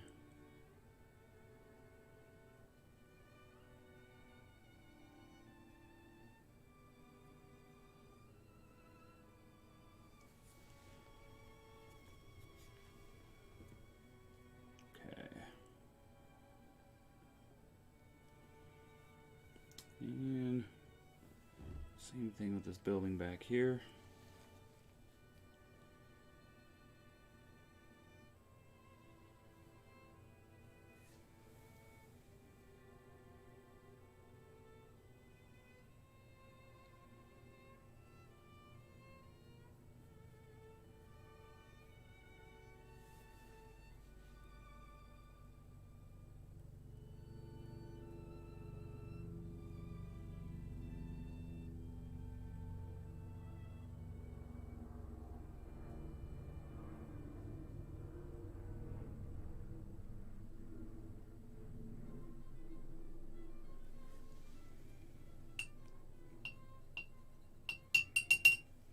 Wash the brush again, and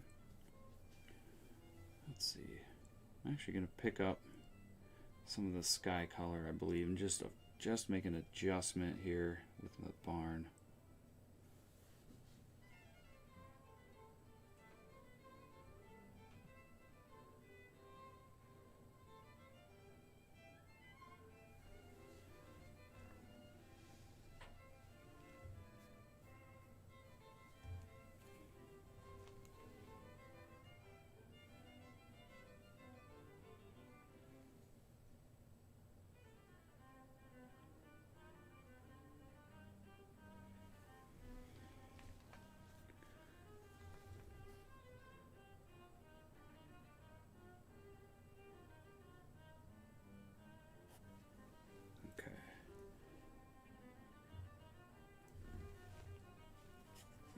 That'll work. All right. So the other building over here needs a little more attention as well. So kind of pick up some of the color that's behind. We're just going to try cleaning up.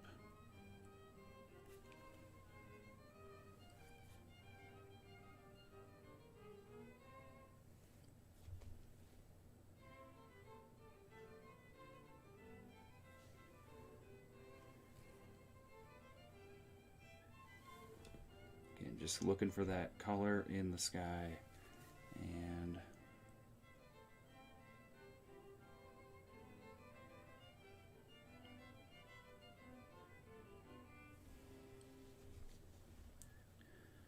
just clean that up a bit. Grab that blue color here and clean up this roof.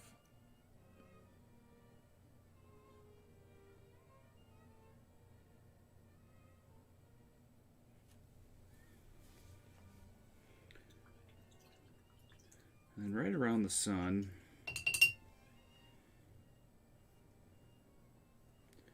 so I'm just getting my brush cleaned again, and then I'm going to pick up some of this orange, a little bit of this white color here as well.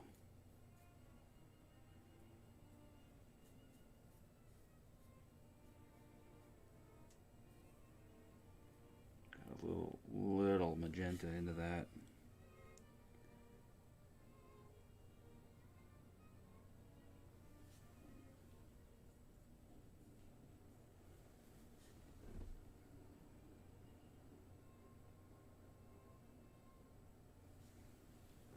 So, enhance this glow.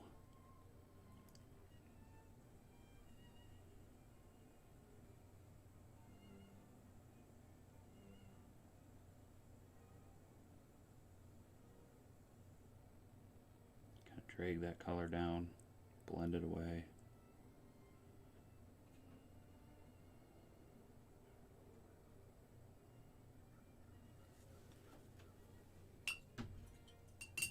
Wash it again as I get close to that sun. I don't want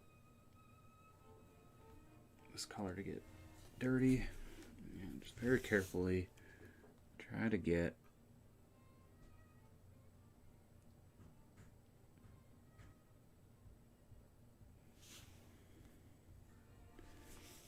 this orange to sit here.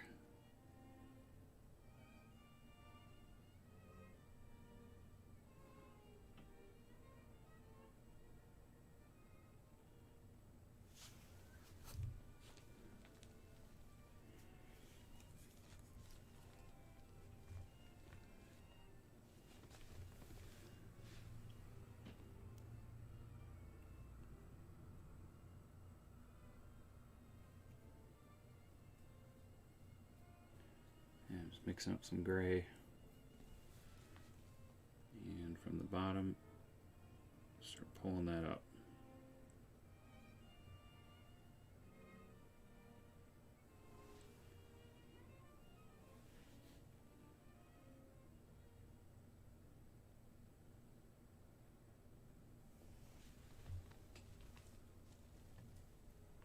So that area around the sun, it's a difficult transition to make, that red.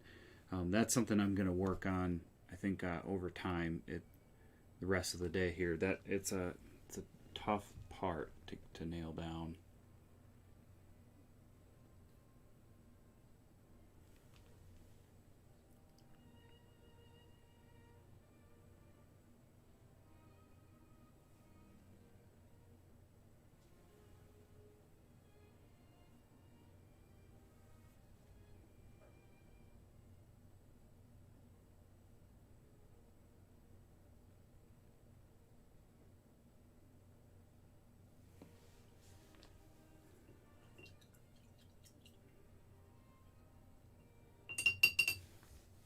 Okay. Oh, hey, Chris. Great to see you here.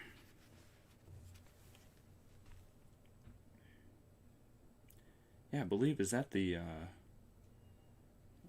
member milestone chance? If you're a member, you do get like a one free super chat a month, essentially. I think it's cool. I think it's the first time someone's used it. Man, maybe not.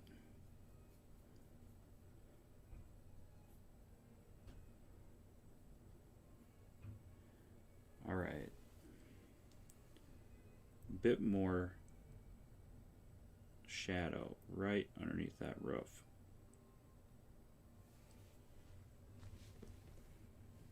And then right on the bottom of that, just try to pull it down.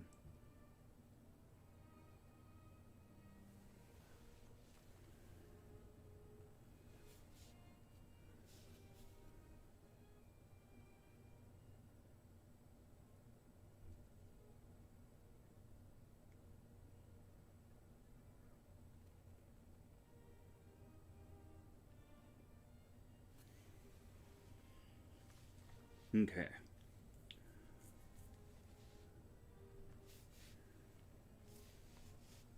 Looking good. So now, I'm going to try to straighten some of these windows out.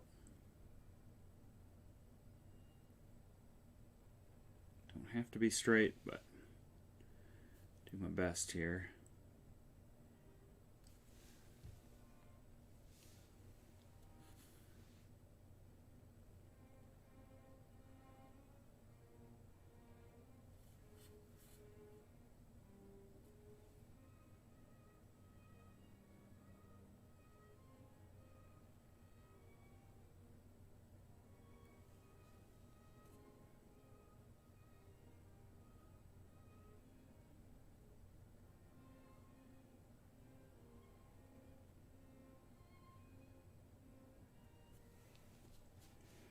The size of the painting, thanks for the question, buddy, is 12 by 16.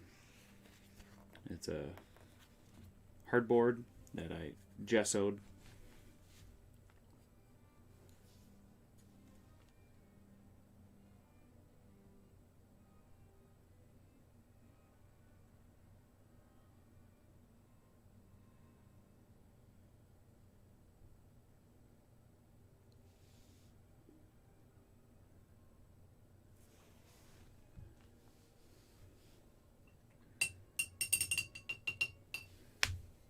Oh, thank you, Chris. I, again, appreciate the tip.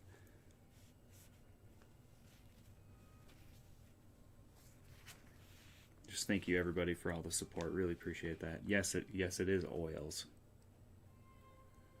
Right, this is looking good. I'm almost ready to start detailing some of the trim.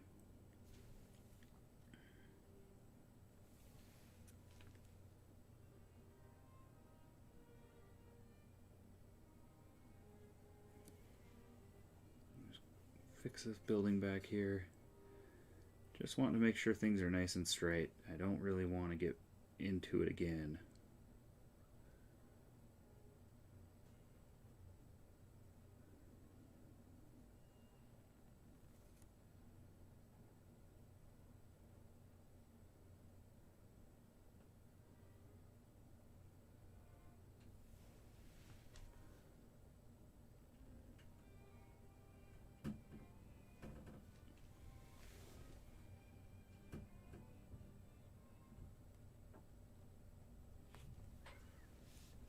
Okay.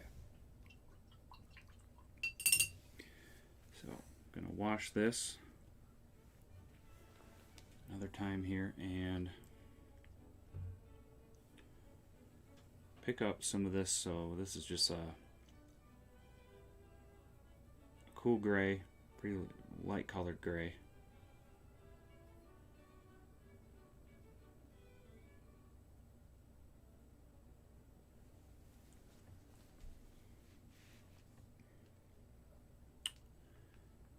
And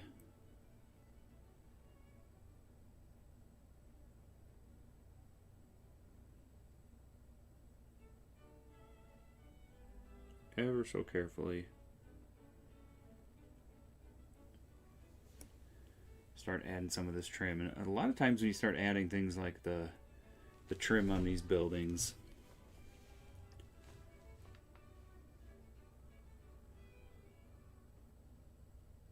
it just starts to look cleaner. It starts to mask some of the imperfections.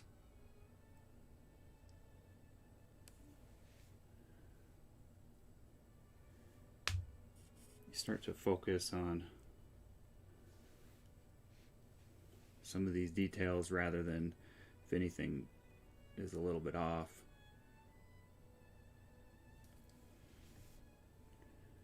And they don't need to be perfect.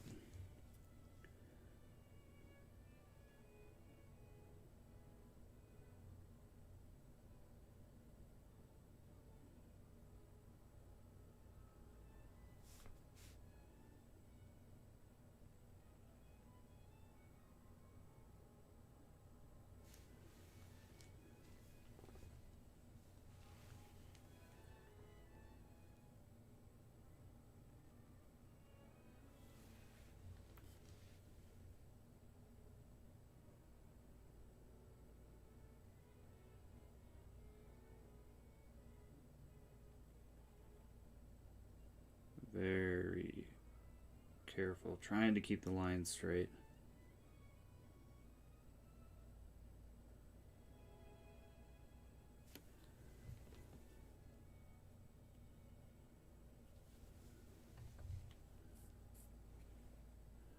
And if you screw up, I'll just grab some black and this dark red and just kind of blend it in. It kind of becomes some of the random textures part of the wood.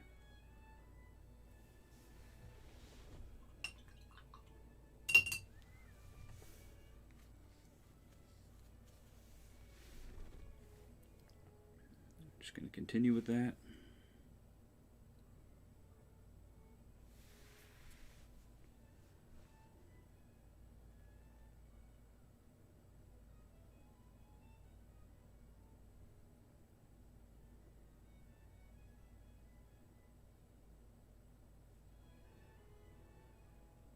Let's just do a couple doors.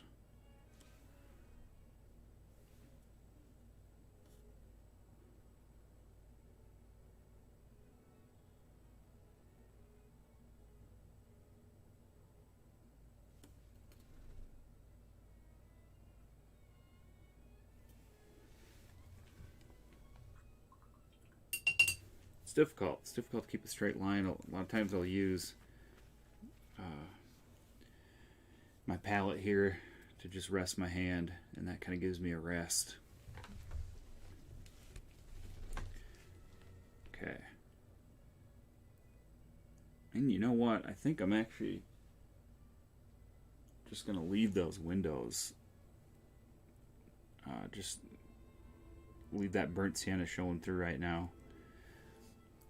And just looks like the lights are on. And I might make some adjustments.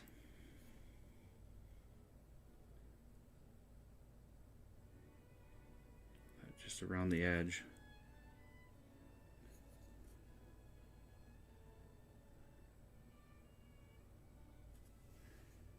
Get a little trim. Doesn't have to be anything special.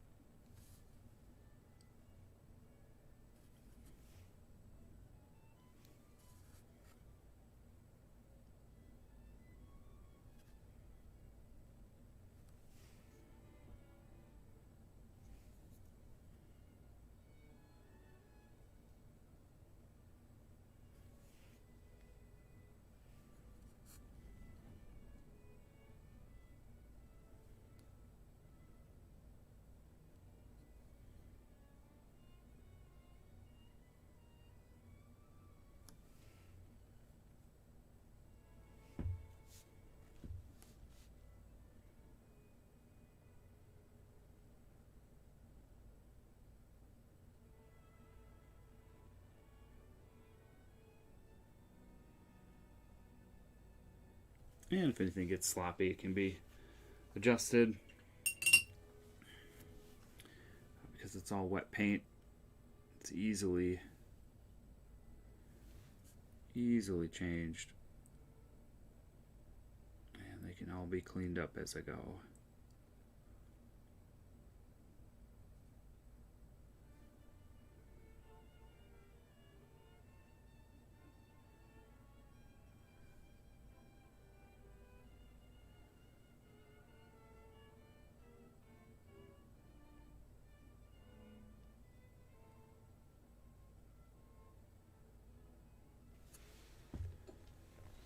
Okay.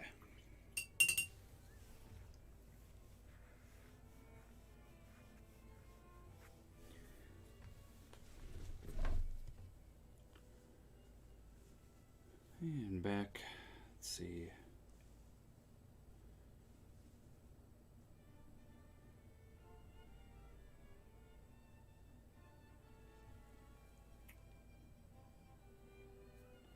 Back off to the left here, I'm just going to warm this gray up.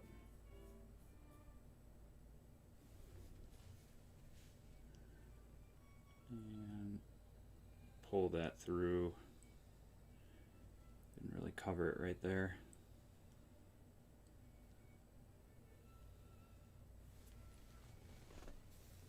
So we're getting there. Everything's come together.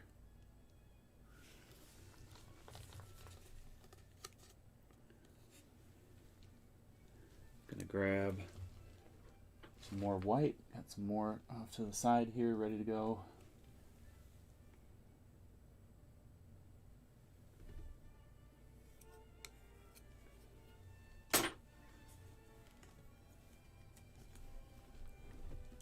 Yeah, everything's come together. From here, it's a slow process, and I think a lot of things just really take extra time from here. And small improvements can go a long ways, especially with some of the straight lines and details and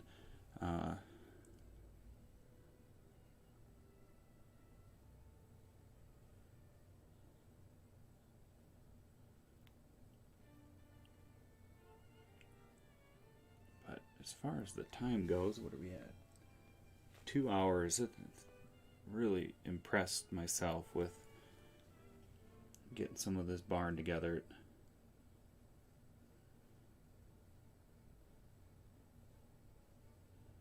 Came out nicely. And from here, I'm just going to keep on detailing, and I think this is kind of where the fun part gets, and I start to get thicker rolls of paint. So I can mix this blue-gray whenever I'm trying to think of areas behind the buildings here. I want to bring that white down a bit.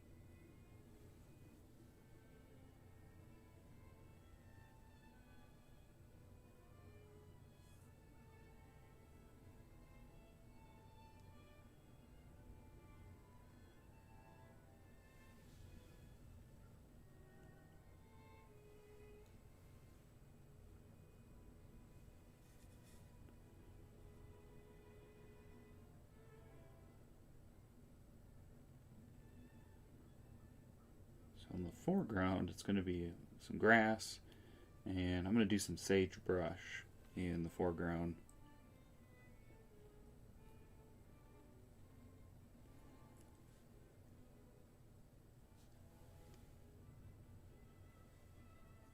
Just kind of unique to some of the areas around here. It's just fun to see. I grew up in the Midwest, and of course, barns are surrounded by nice green grass, pastures, plowed fields. Around here, they're surrounded by sagebrush for the most part. But I think it's really neat, and just kind of something you don't see a lot growing up in the Midwest. So I'm going to do some sagebrush. At least just give the indications. I don't want to add a ton of detail into the foreground. I'm just thinking about the snow.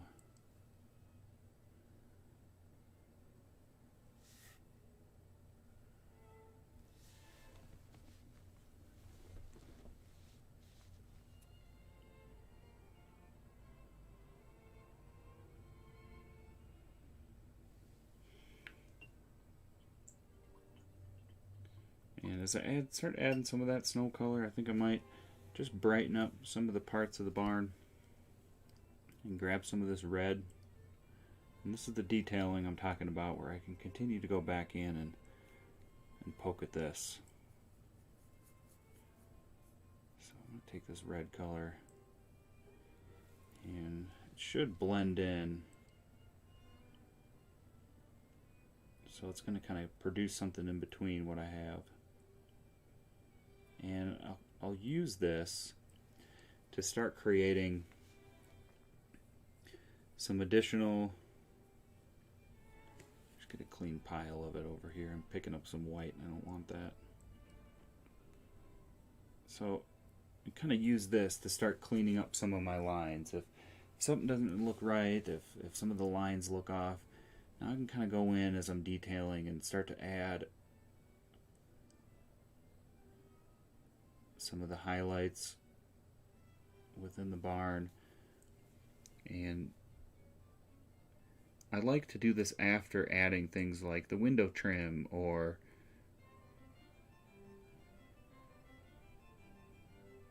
the doors or the roof, because if I do it before, I feel like I might rush certain areas. But also, if you've got, say, a window or a sliding door, because I'm going around those objects with this color, it starts to make it appear that it starts to add texture around those objects, and you start to see things more like they were built into it. And there might be some holes or some crevices or some shadows around those objects. So as I start to work around those objects, I feel like it starts to add a more realistic feel to it, rather than if I added this color first and I just go over it. You're not really detailing some of the specific objects. So because I have to go around some of the areas like the windows, it actually at the same time starts detailing those areas. So I'm going more carefully. And at the same time, what it does is it starts to refine some of these details.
Start to appear like maybe little boards, and you can start to see the cracks in the boards.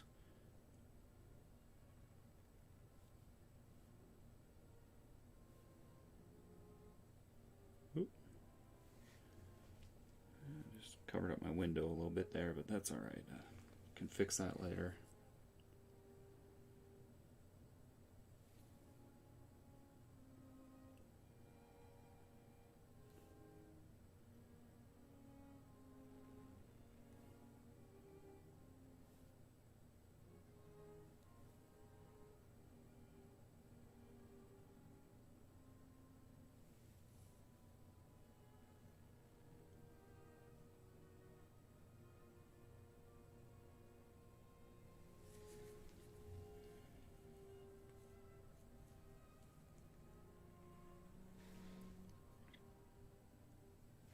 thank you for the congratulations.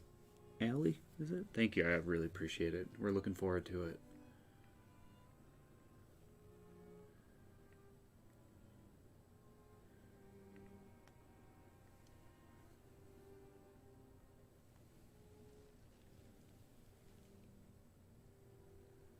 So still just pushing into that color.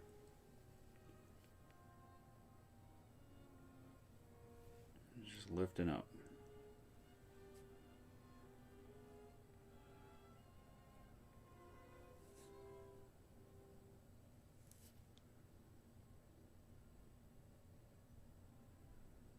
Very slow, very careful at this point.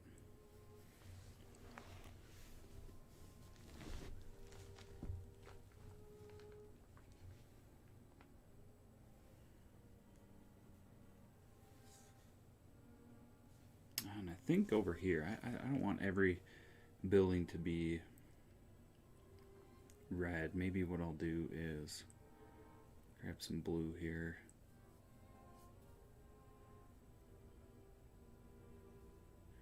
A little bit of yellow.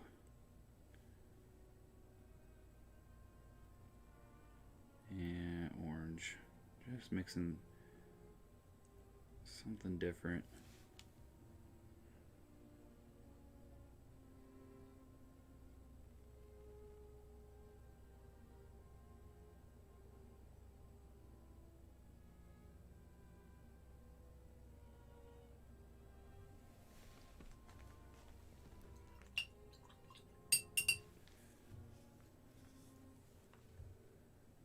And to just fix that window here.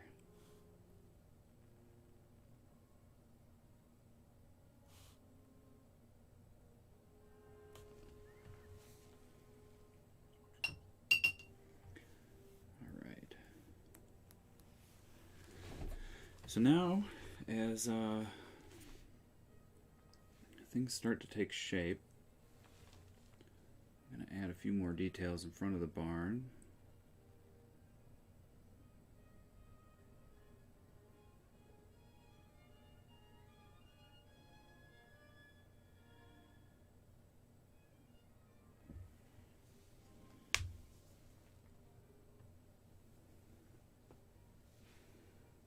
And I think I'm going to go with burnt sienna, mix that in, and just add some white to brighten this up.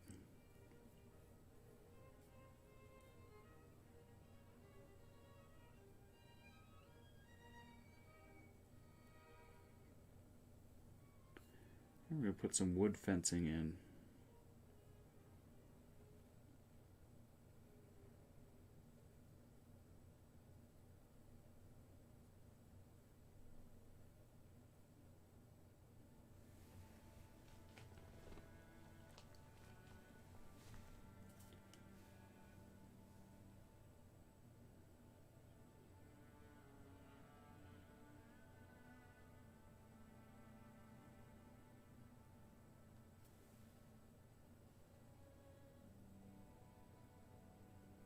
Just darken it down a bit.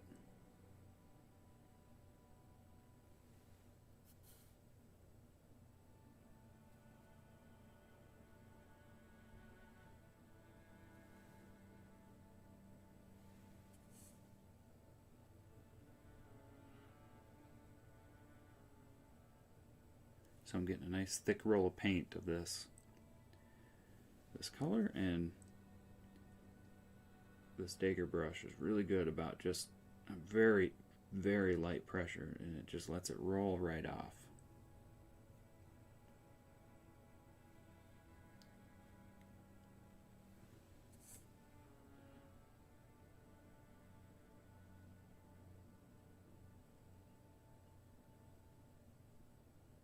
Oop, screwed that up there. That's right, any screw ups we can fix.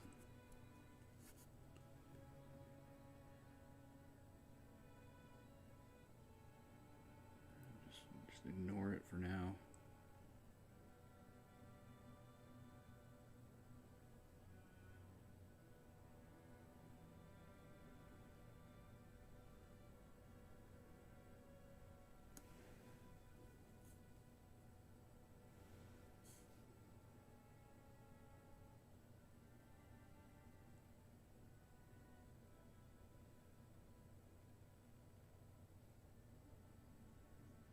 Not worried about the bottom, just the top.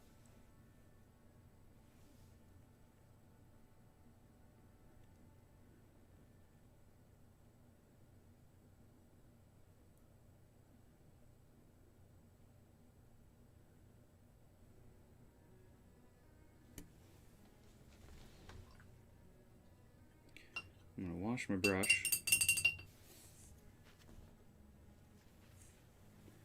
and pick up that barn color again. Attempt to fix this right there.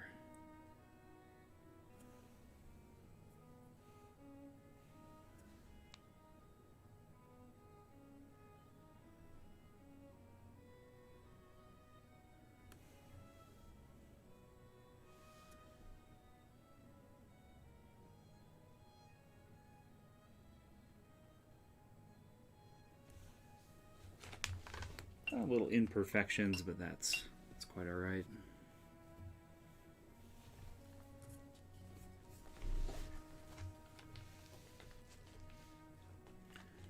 Okay.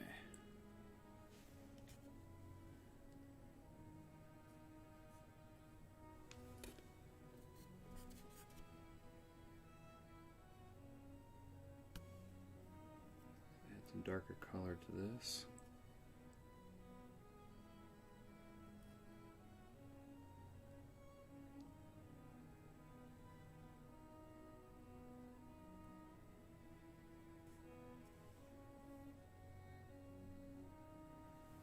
Sienna, keep it brown.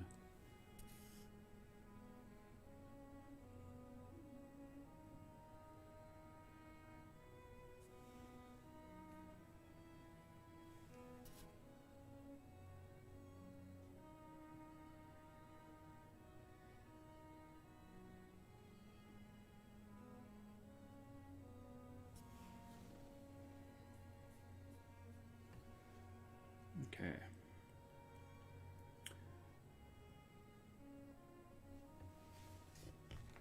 Looking pretty good. So back to the roof. Got some texture on there, but now I can kind of touch on that again now that I got the rest of it in, feeling good about it. Mix kind of that lighter color that was in the barn on the roof. And I'm going to start going through what I added and start going through horizontally. Just kind of, I don't want to cover everything up that I did, but just add some of this over the top.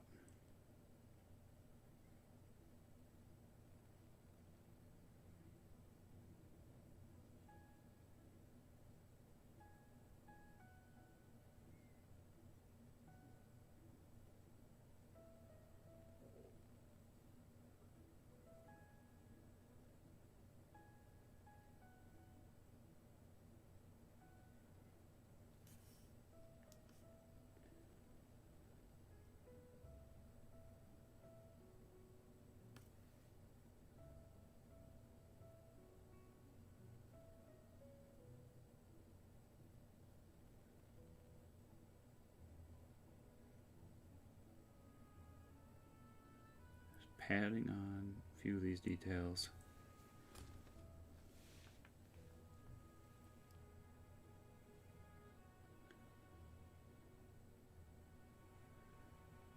And same thing here. Just pushing on and lifting off. And what's underneath, some of it remains.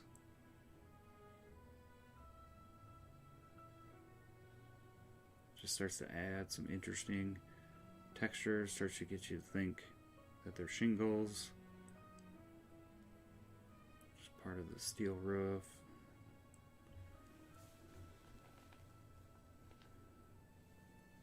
And same thing back here.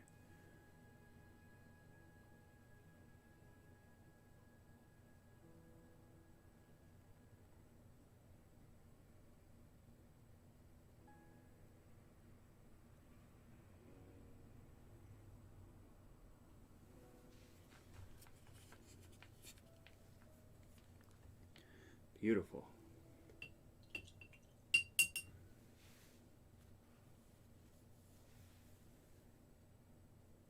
I'm actually going to add more brightness to a couple of these areas.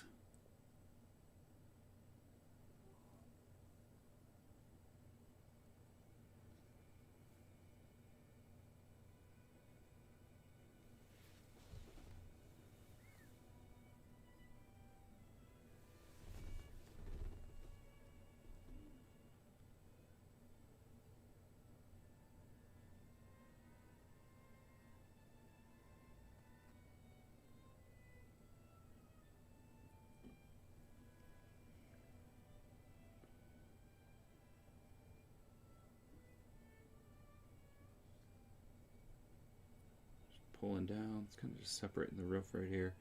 So all of this just starts to mesh together. Some of it's left behind, some of it's covered up.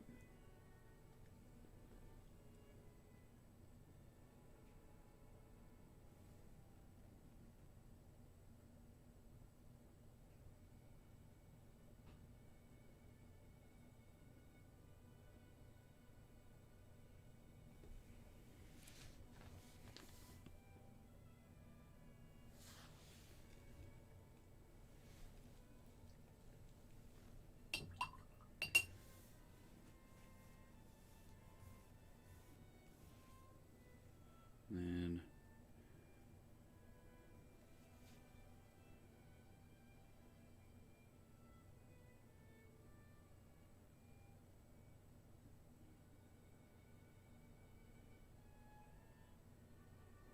it's almost like plaid starts to come together.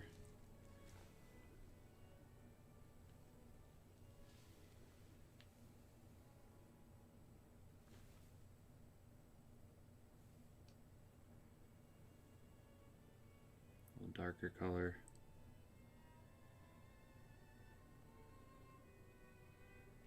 Like that darker color on the bottom just kind of adds. Sometimes I just don't quite have it right, but if I keep working at it and keep working at it, I start to form different things that I like, and then I'll stick with a couple of them and leave them, and just kind of becomes a back and forth process.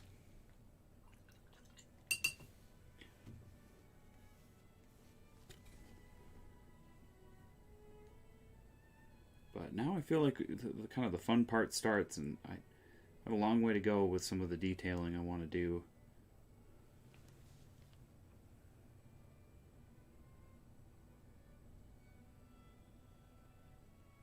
Some of the trees. Just everything's going to need to kind of be worked on at this point. So it's all coming together and everything feels right, but now is where, just patience and continuing to work it is when things just start to take shape. And I'll probably continue to work at this for quite some time today. It's a really fun process. And a lot of these details, again, you might cover some up, but then kind of just go back over the top again.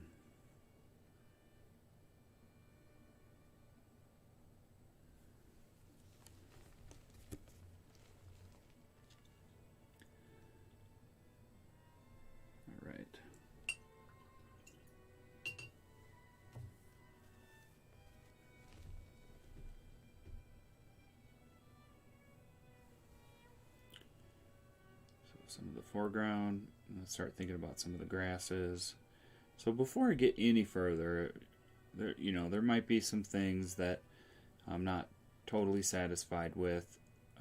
I don't want to focus on the details in one specific spot until I feel like I've got.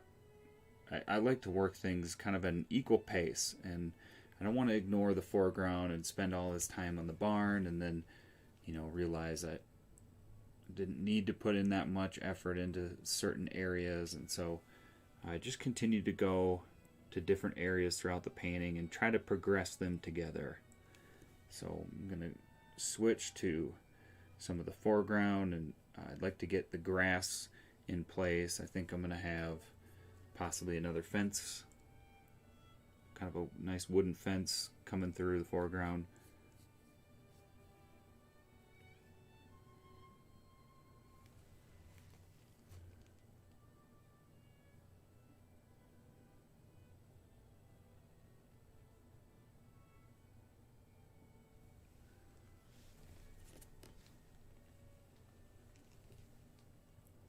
I think right now the foreground distracts a lot from just like the painting overall. It's just more unfinished, and just working on some of those areas can really go a long ways with just some of the other things. I'm not satisfied with the roof quite yet either, and I might even take just kind of a soft brush and just go over the roof and soften some areas.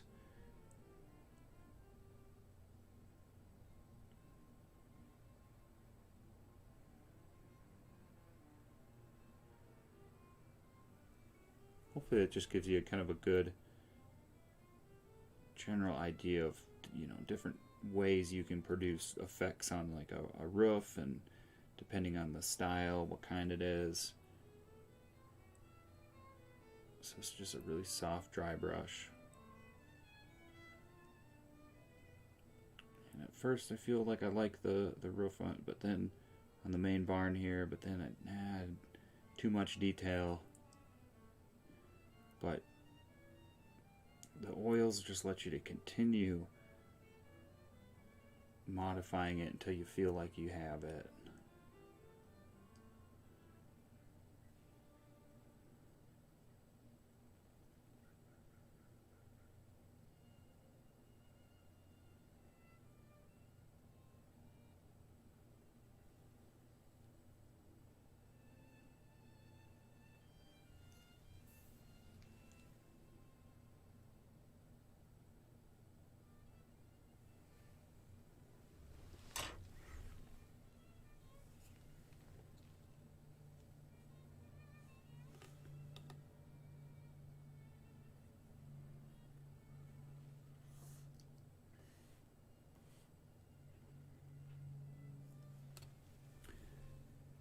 Think about some darker spots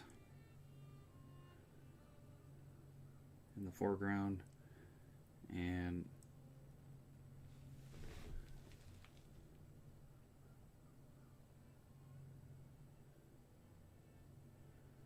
might kind of help with some of the things I'm thinking about.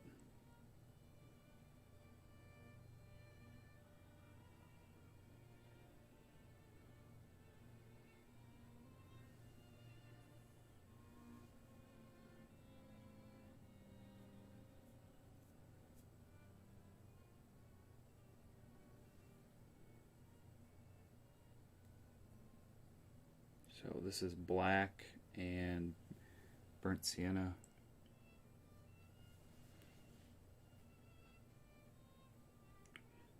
Again, I'm still thinking about impressions of certain things. I'm not focused on some of the specific details in the foreground, and I just want to get the composition of everything and just continue to refine it and continue to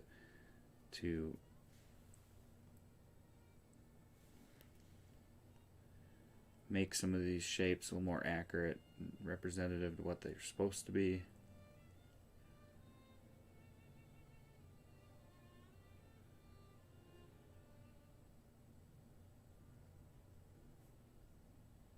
Thank you, Cindy, for the congrats. I appreciate it.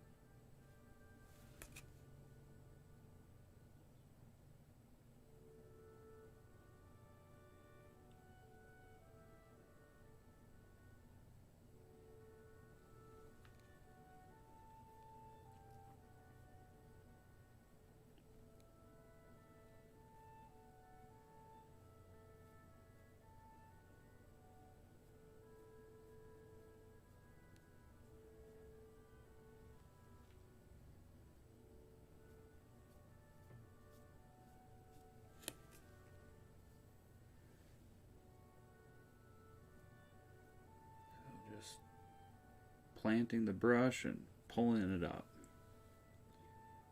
Little tufts of grass, foliage.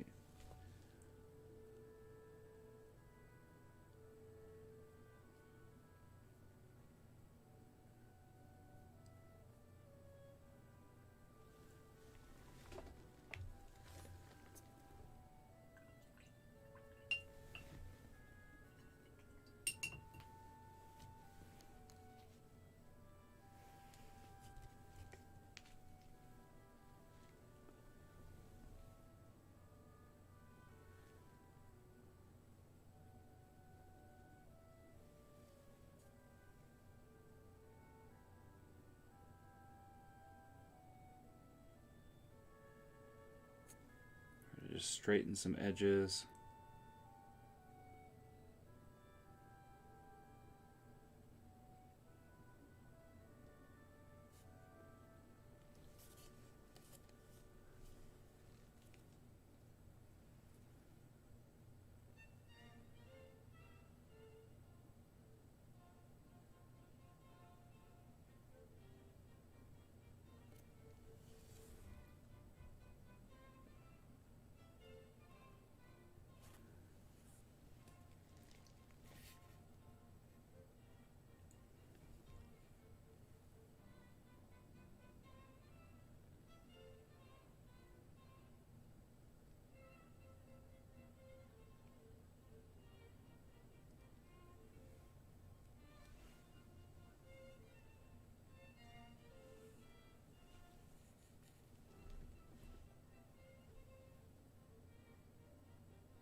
Take some of this pink. Add that. So there's a lot left that it's going to take me a while before I feel like I'm satisfied with, but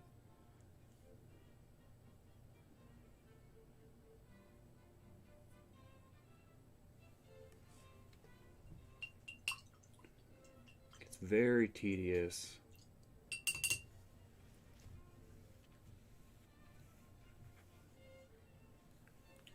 And just different things that I think if they're cleaner, it just looks better. And that just takes a lot of time. But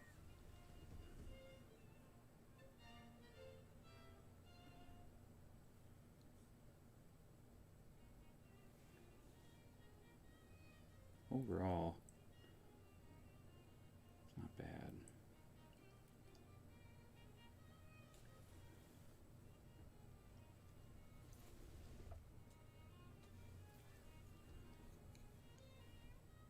So in the foreground, some of the things I'm going to continue doing, I think what I'll end up doing is continuing to work parts of the foreground and build up the detail in the grass, and might be some more details in the barns as well.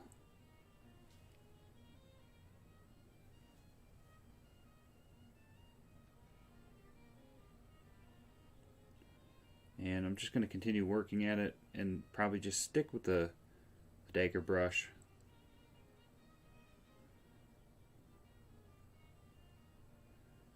And work at it the rest of the day.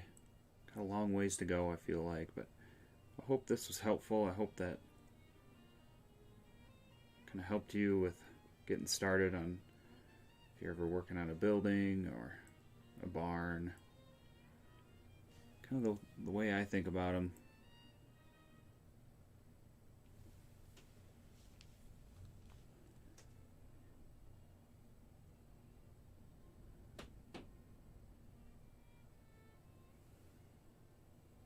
And I think with taking the barn from kind of where it's at and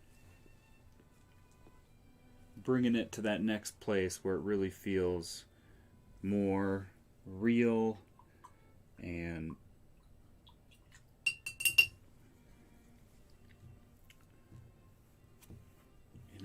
just overall, it just takes a lot of patience, I think, and getting it to appear very clean, cleaning up a lot of the edges. I think there's a lot of work left to do on that. Really get it to finish quality.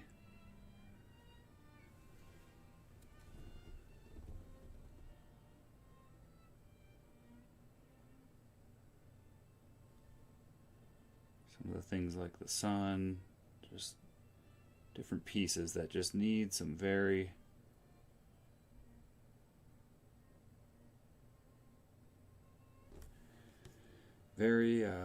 slow, tender love and care.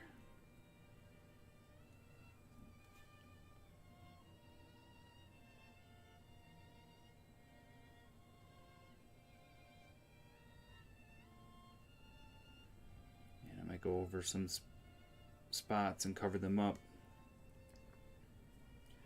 as I rework some of this,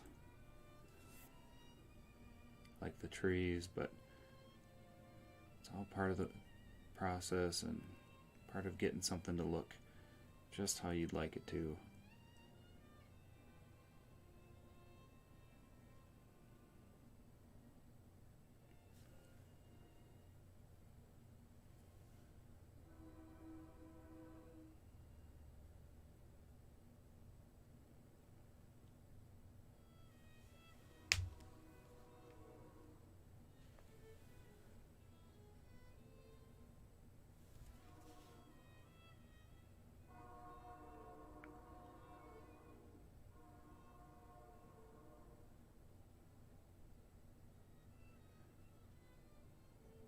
How do I know when I am done? That's a good question. I don't really know until I feel like I know, and I think I just have kind of a way of looking at things, and I feel like I know when I'm done when my eyes start to wander through the piece and they don't get stuck on anything. And I feel like as an artist, when you're the one creating it, you tend to get very particular about a lot of things, and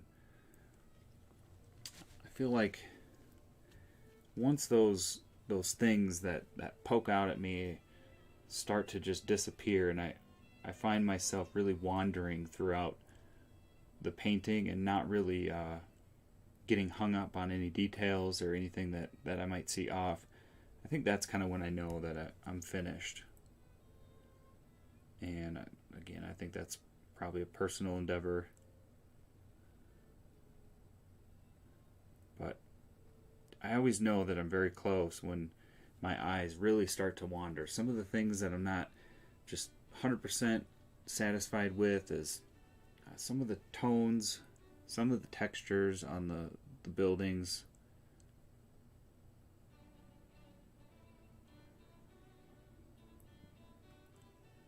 Foreground, parts of the sky. There's just small details that I just want to be a little more improved, and I think that's part of the studies for me, is really working on some of that. And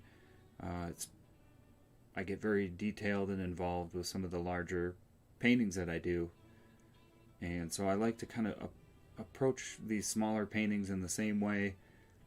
I get very involved with some of the details much in the same way, and just different things that I want to depict, and it's good practice. It's just a way for me to work on it, think about that.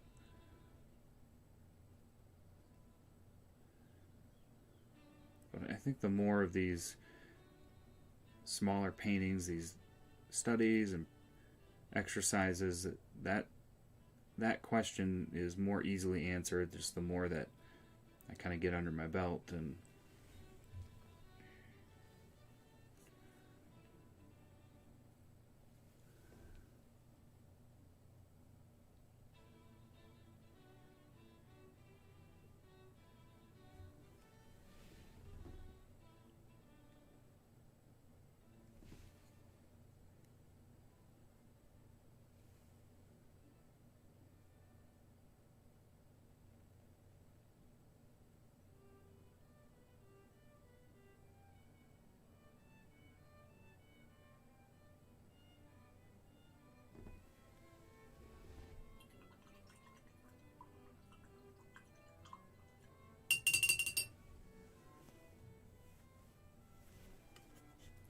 But for right now, I think I'm going to go ahead and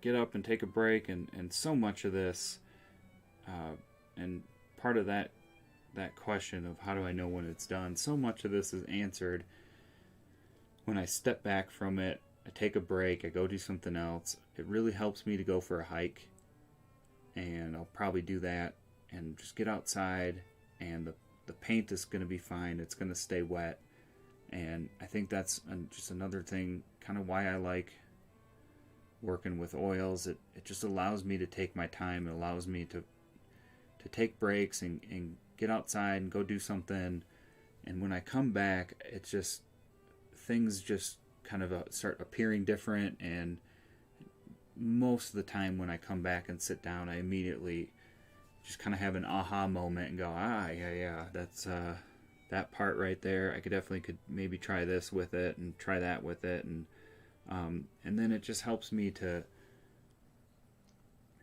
be able to see it from different angles, and a lot of times it's not a continuous painting process like I'm doing right now. It's a process of just poking at it a couple times and then stepping back, walking over to that side of the room, this side, looking at it from different angles, coming and closer and touching up a couple spots, and then doing the same thing, and then maybe doing a couple things around the house, and then looking at it again. And so it just kind of goes in spurts, and that just really helps me visualize what I wanted to accomplish, and helps me see some of the things that I don't like, maybe I want to change. So let's see, another question. Can you explain what gesso is and how to use it? You may have already talked about. Yeah, it's just a primer, just a acrylic based. Most are acrylic based paint primer, and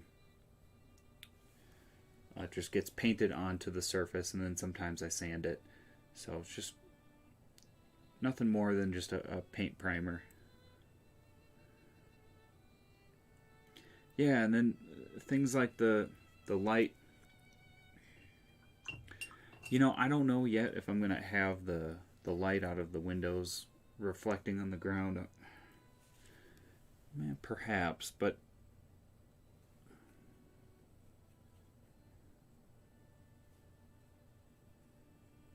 I might maybe just attempt it and just see what happens when I do.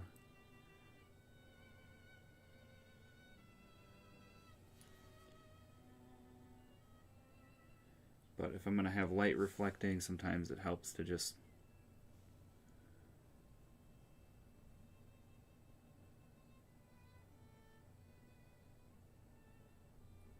have some brighter light inside the barn.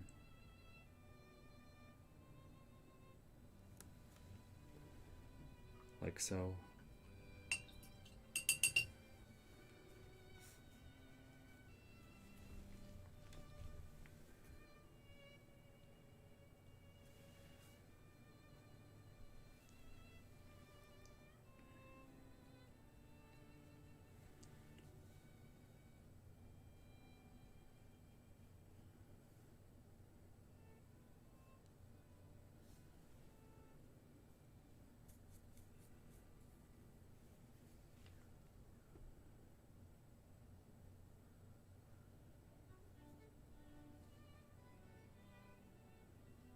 Just finish up with a little color.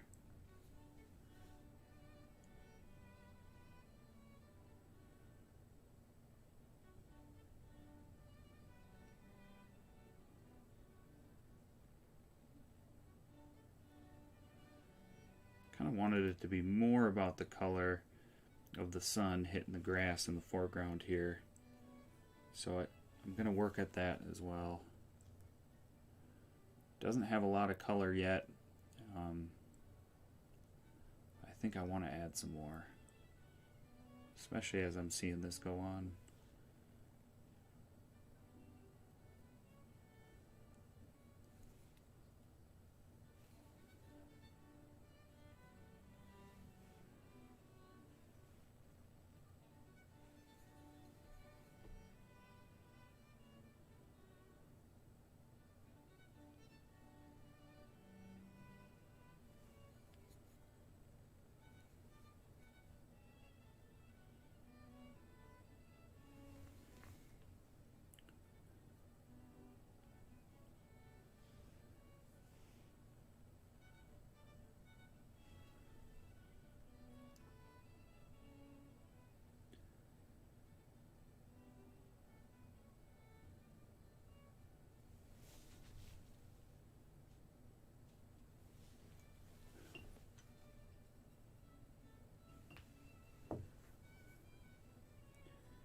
And some things like I know right away as I start adding some of the color into the grass, what you have to remember is if the light is kind of coming over the top like this, your darks need to be lighter than some of the darks in the shadows, and so into the darker areas of the painting. So some of these darks that are right up here, they shouldn't be as dark as they are. They should be lifted up just to create that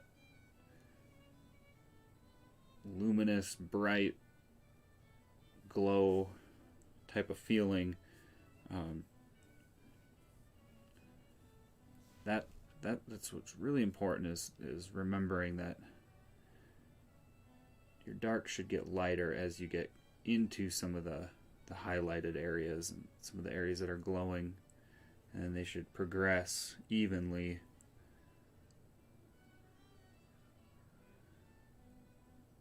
towards the shadows.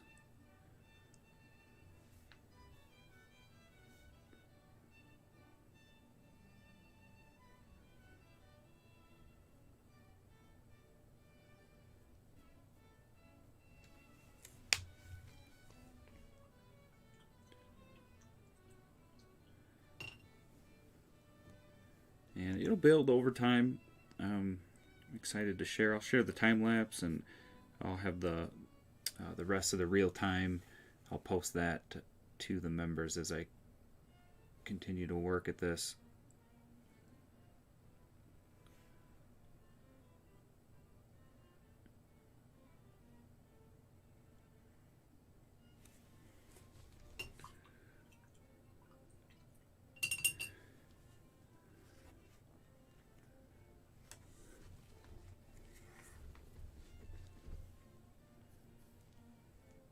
Great start, though. I hope you guys enjoyed, and I hope this helped you, like I said, with maybe something you're working in your own work. I'm going to take a break and step away, and then I'll come back and continue to poke at this. I'm excited to see kind of how it continues to progress. But thank you all again so much, and I'm going to sign off, and we will see you in the next one. Thanks, everyone.